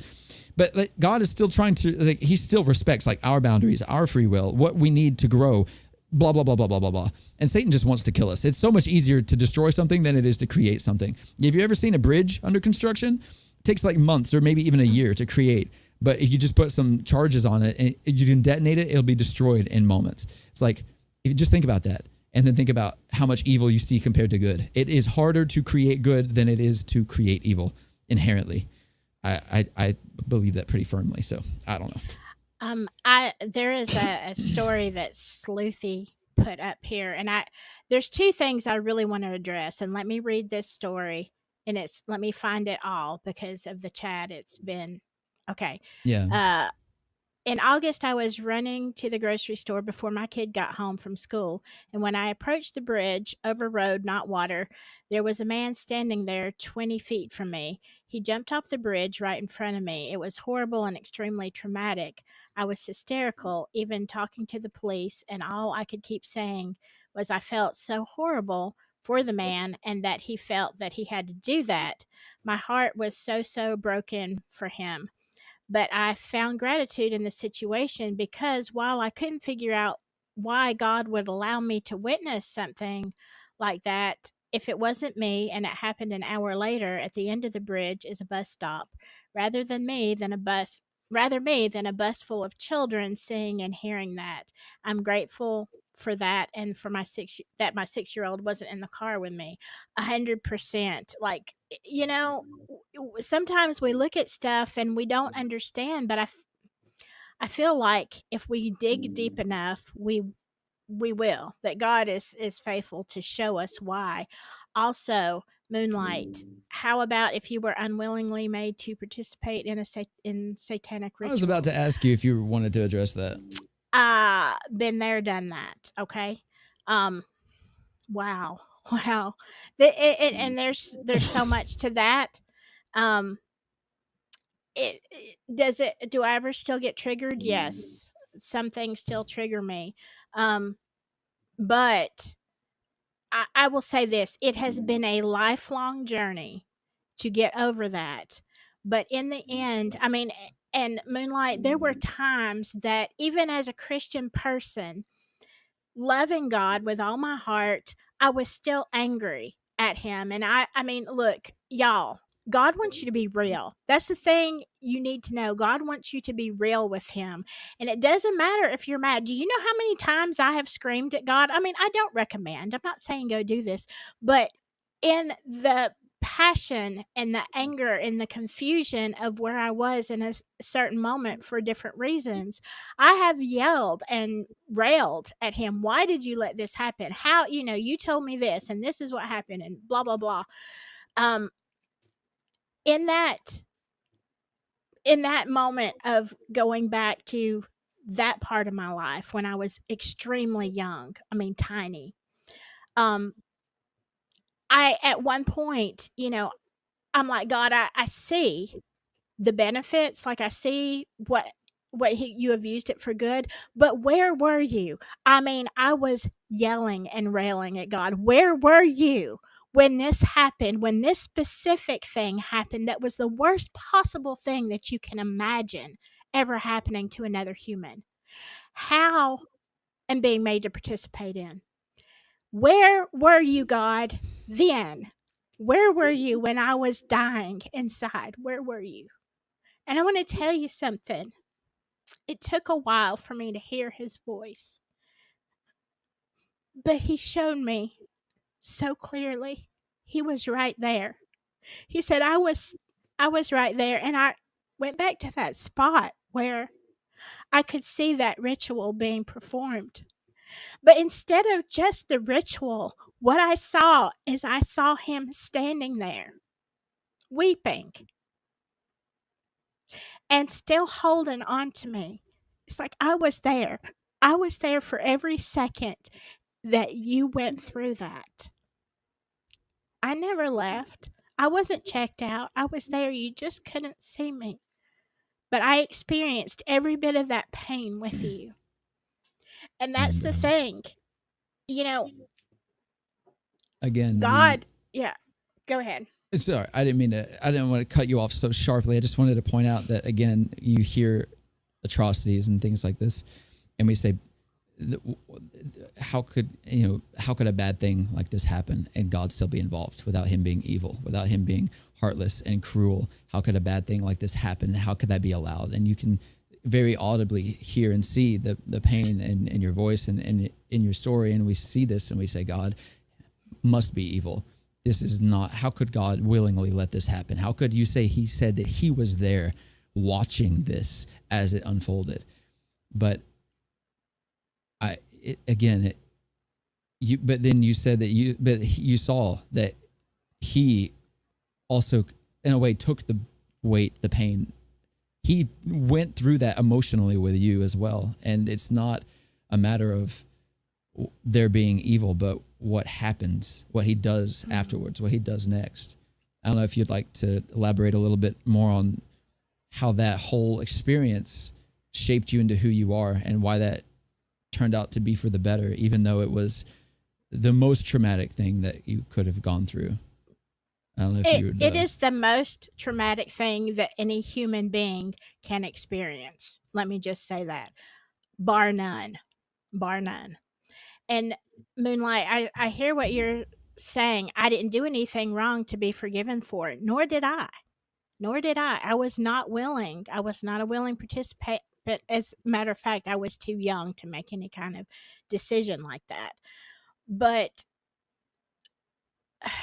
the thing of it is now, and it's taken me, like, I'm old. It's taken me a lot of years to reconcile this. But I would not change a thing, okay? Because what it did, what the enemy meant to destroy me, and look, the plan was to destroy me and remake me into something I was horrible, that I was never meant to be. But instead, God in his grace and mercy redeemed me and turned all of these experiences, all of that connection with that kind of world and that spirituality that is so very wicked, he flipped it around and gave me gifts in the spirit realm that are so amazing that if I had to say, God, I don't want to do this, I truly believe, and this is just me, like there's no scripture for this, okay? I believe that prior to coming to earth, that God and I had a conversation. And I believe that I said, yes, I will do this. Now, it took me a long time, because why would anybody say yes to something like this? Because the difference that God made in me that affected the whole rest of my life, and from beginning to the future, what I can do for people, and what God has shown me about himself. Like, I couldn't have this connection with God in a flesh bag suit that I'm i- in this world if I didn't know him from that time. Okay? If I didn't know him from that ritualistic period. And is it and like yeah, for years I carried guilt about that because I'm like it was because of me that this happened. No, it wasn't.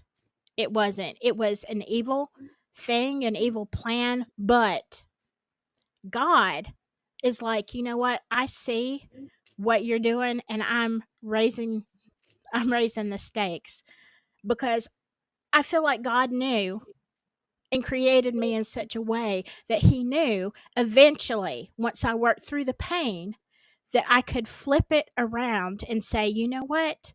What you tried to destroy me with, devil, now I'm coming for your kingdom. I'm coming for you because you can't stop me because I know who you are, but more than that, I know who he is. You see, it takes time. It takes time. Yeah. And it's like people can look at that objectively, that statement, that emotion, and they can look at it at a distance and say, oh, that's, they can say, oh, that's, maybe that's cringe, or she's like deluded, or that she can, she doesn't understand things the way they happen accurately, or understand herself and all this. And that's fine. But they are not you, and they don't live every day as you, and they don't live every day questioning their own existence like I know that you do. And that's, I think, the importance of, again, which is just crazy trying to tie this all back together into the whole concept. But it really is. the We're foot far sees from the concept. I think, well, it's kind of. I think again, the foot sees the hand and sees that, like, the hand is like, I don't know, being used to do a push up, for example, and they're like, this hand is diluted. They think they're a foot. This is absurd, But they're looking at it as a foot. They're not looking at it as if they're part of the body, and that the hand is something completely different, and that they're all connected. And they don't feel, that's the worst thing, is that they don't feel the connection to the hand. For example, they feel as though the hand is just some crazy outlier. But if you are ever able to connect with every person and realize, again, is God yourself and other people?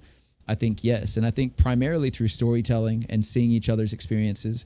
Like I said before, I don't think an experience is fully lived until you share it with somebody else. But I think it's because, while God is very individual per person, I think that you really can't fully understand anything until you see it in other people, because they are different than you, and you are, in a sense, you are alone, but in a greater sense, it's impossible to be alone because you are connected to every person. There's a part of your life that will relate to every single person if you look deeply enough, and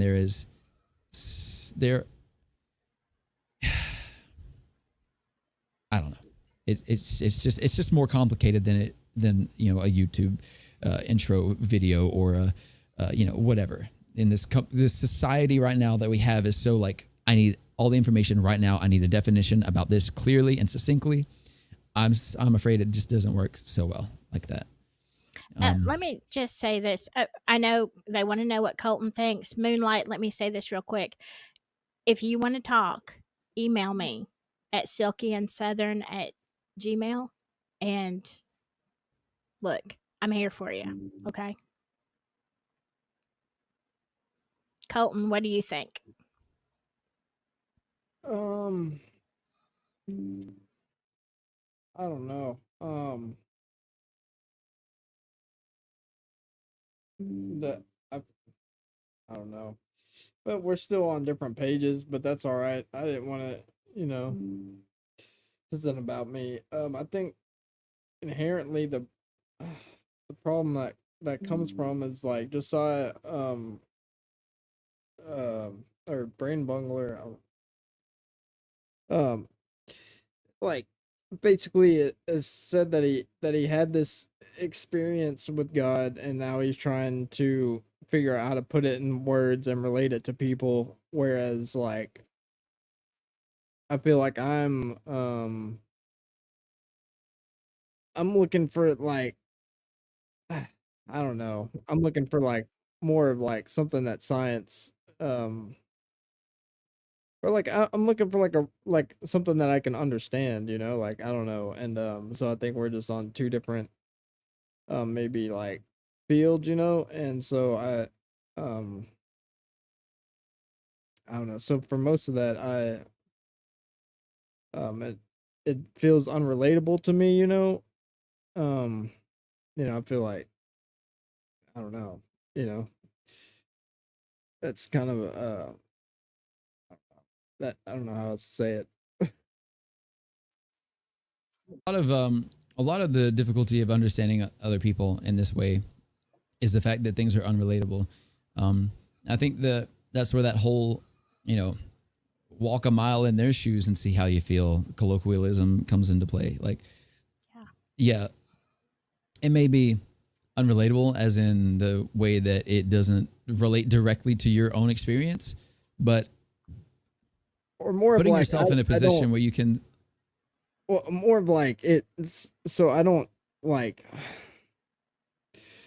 fully believe in the idea of God, right? So then all the other nuances that come with it um seem you know like if you're talking about like the nuances of spirituality and experience in that way like that I don't feel like I'm able to relate, you know, really. Because like I said, like I do believe that maybe see the way I see it is like almost like God is maybe if you could say this collective consciousness and that somewhere like in some way that God is everywhere, every when, everything, you know. Um but I forgot what I was saying. Oh, But I think that's what's good, though, especially the three of us. I mean, we're all at different in different places, and I know it's the same way with the people in chat and the people who may watch this in the future. Like, that's the whole point. Some things are unrelatable because that's where you are in your journey. It's okay. yeah. It's okay. yeah. Yeah, it does I would say make it a little awkward sometimes. I feel like more of an observer for most of it than a participant. Well, I mean, that's so I think, I mean, that's totally fine because I think for one, the only reason that we're on this topic or that we got here is because of some of the things that you said. So first of all, this whole like, you know, important and empowering conversation was only possible due to you. But I think that you kind of play another role where it's like, you know, how a lot of people feel. Most people don't feel like me. I would be shocked to find that that was the case. I'm sure that most people don't feel like Silky does all the time. I think that most people probably feel like you do. Like, what the hell is that supposed to mean? Kind of thing. Like, what do you mean by this? You felt this spirituality, whatever, however you feel. The thing is, at least for you specifically, you know, like I really enjoy the idea that, you know, we have things that we know, me and Silky individually have things that we both individually believe are like absolutely true.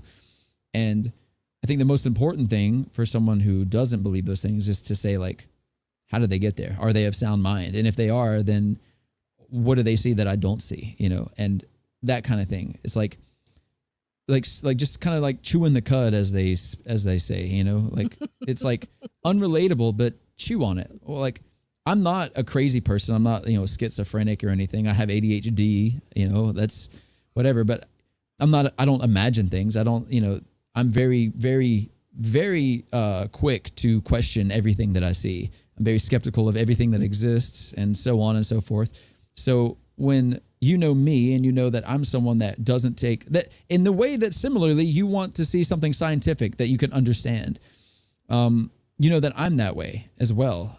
But the main difference is that I unfortunately have the burden of having had proof that I can't deny. And it wasn't just that one experience I tell you about all the time. It was that, and then like about a dozen afterwards that just kept happening and kept happening. And they didn't change anything. They didn't make me a better person. They didn't make me feel anything different. But it's like, especially if we end up doing this over the course of years, you know, and you ever do get an answer, you ever do start to feel a change or something like that. I think that'll be really profound to have that documented. You know, I think that'd be really interesting. But aside from that, like your input and your, you know, skepticism and basically your like very grounded, like realistic beliefs in the way that things go, I think is beyond valuable, really, especially when me and Silky just assume that whatever we say, people are going to be like, yeah, I guess that, I mean, whatever. No, it's important because there are going to be people that are right where Colton's at. And, you know, other people where I'm at. You know, it is what it is. And that's why it's a good dynamic. You know, you have to be relatable to help people, even if you're just wandering around in the dark and like, somebody throw me a candle here, you know. It's okay. It's all right. I'm gonna have to go because I've got to get up at 3 o'clock in the morning. I was about to say we've done kind of, well, we're about an hour and 20 over what we normally do. I think this has been one of the most fun that we've had. We've had some of the highest engagement we've ever had, which, I mean, I hate to talk about things in terms of analytics, but I do think that it's very interesting that we got on this topic of like God and what is it and how does it matter and all this stuff. And we had some of the most, like, you know, engaged people that we've ever had. And I just want to say again, chat, you guys, I appreciate each and every one of you for being inquisitive and being convicted by your own beliefs and talking and arguing with each other, but also being respectful. It's so mature and it's, uncommon. And I just, you know, I don't know. I just personally really appreciate all of you very, very much. And we're going to do this every week. And I hope that we can get better and better, but I hope that we can, you know, be just as useful for you guys, you know, later on as we seemingly have been tonight in some capacity. I don't know what anyone's actually taken from this, but even if you guys just, you know, want to talk to each other the whole time, it's so fun to read. And it is. It means the world to me that you guys are here. So me too. All right. Yeah. Well, I'm going to say good night to all y'all. Again, appreciate everything. Love you so much in the chat. Everybody who came in and the new people that came in, absolutely wonderful. Kanye, it was nice to see you here. Very, very good to see that, you know, I don't know, things are going somewhere good, and I am going to keep going good. Okay, that was, I don't even know how to talk anymore. Good night, y'all. Good night. And until next time, y'all stay human, okay? Bye-bye.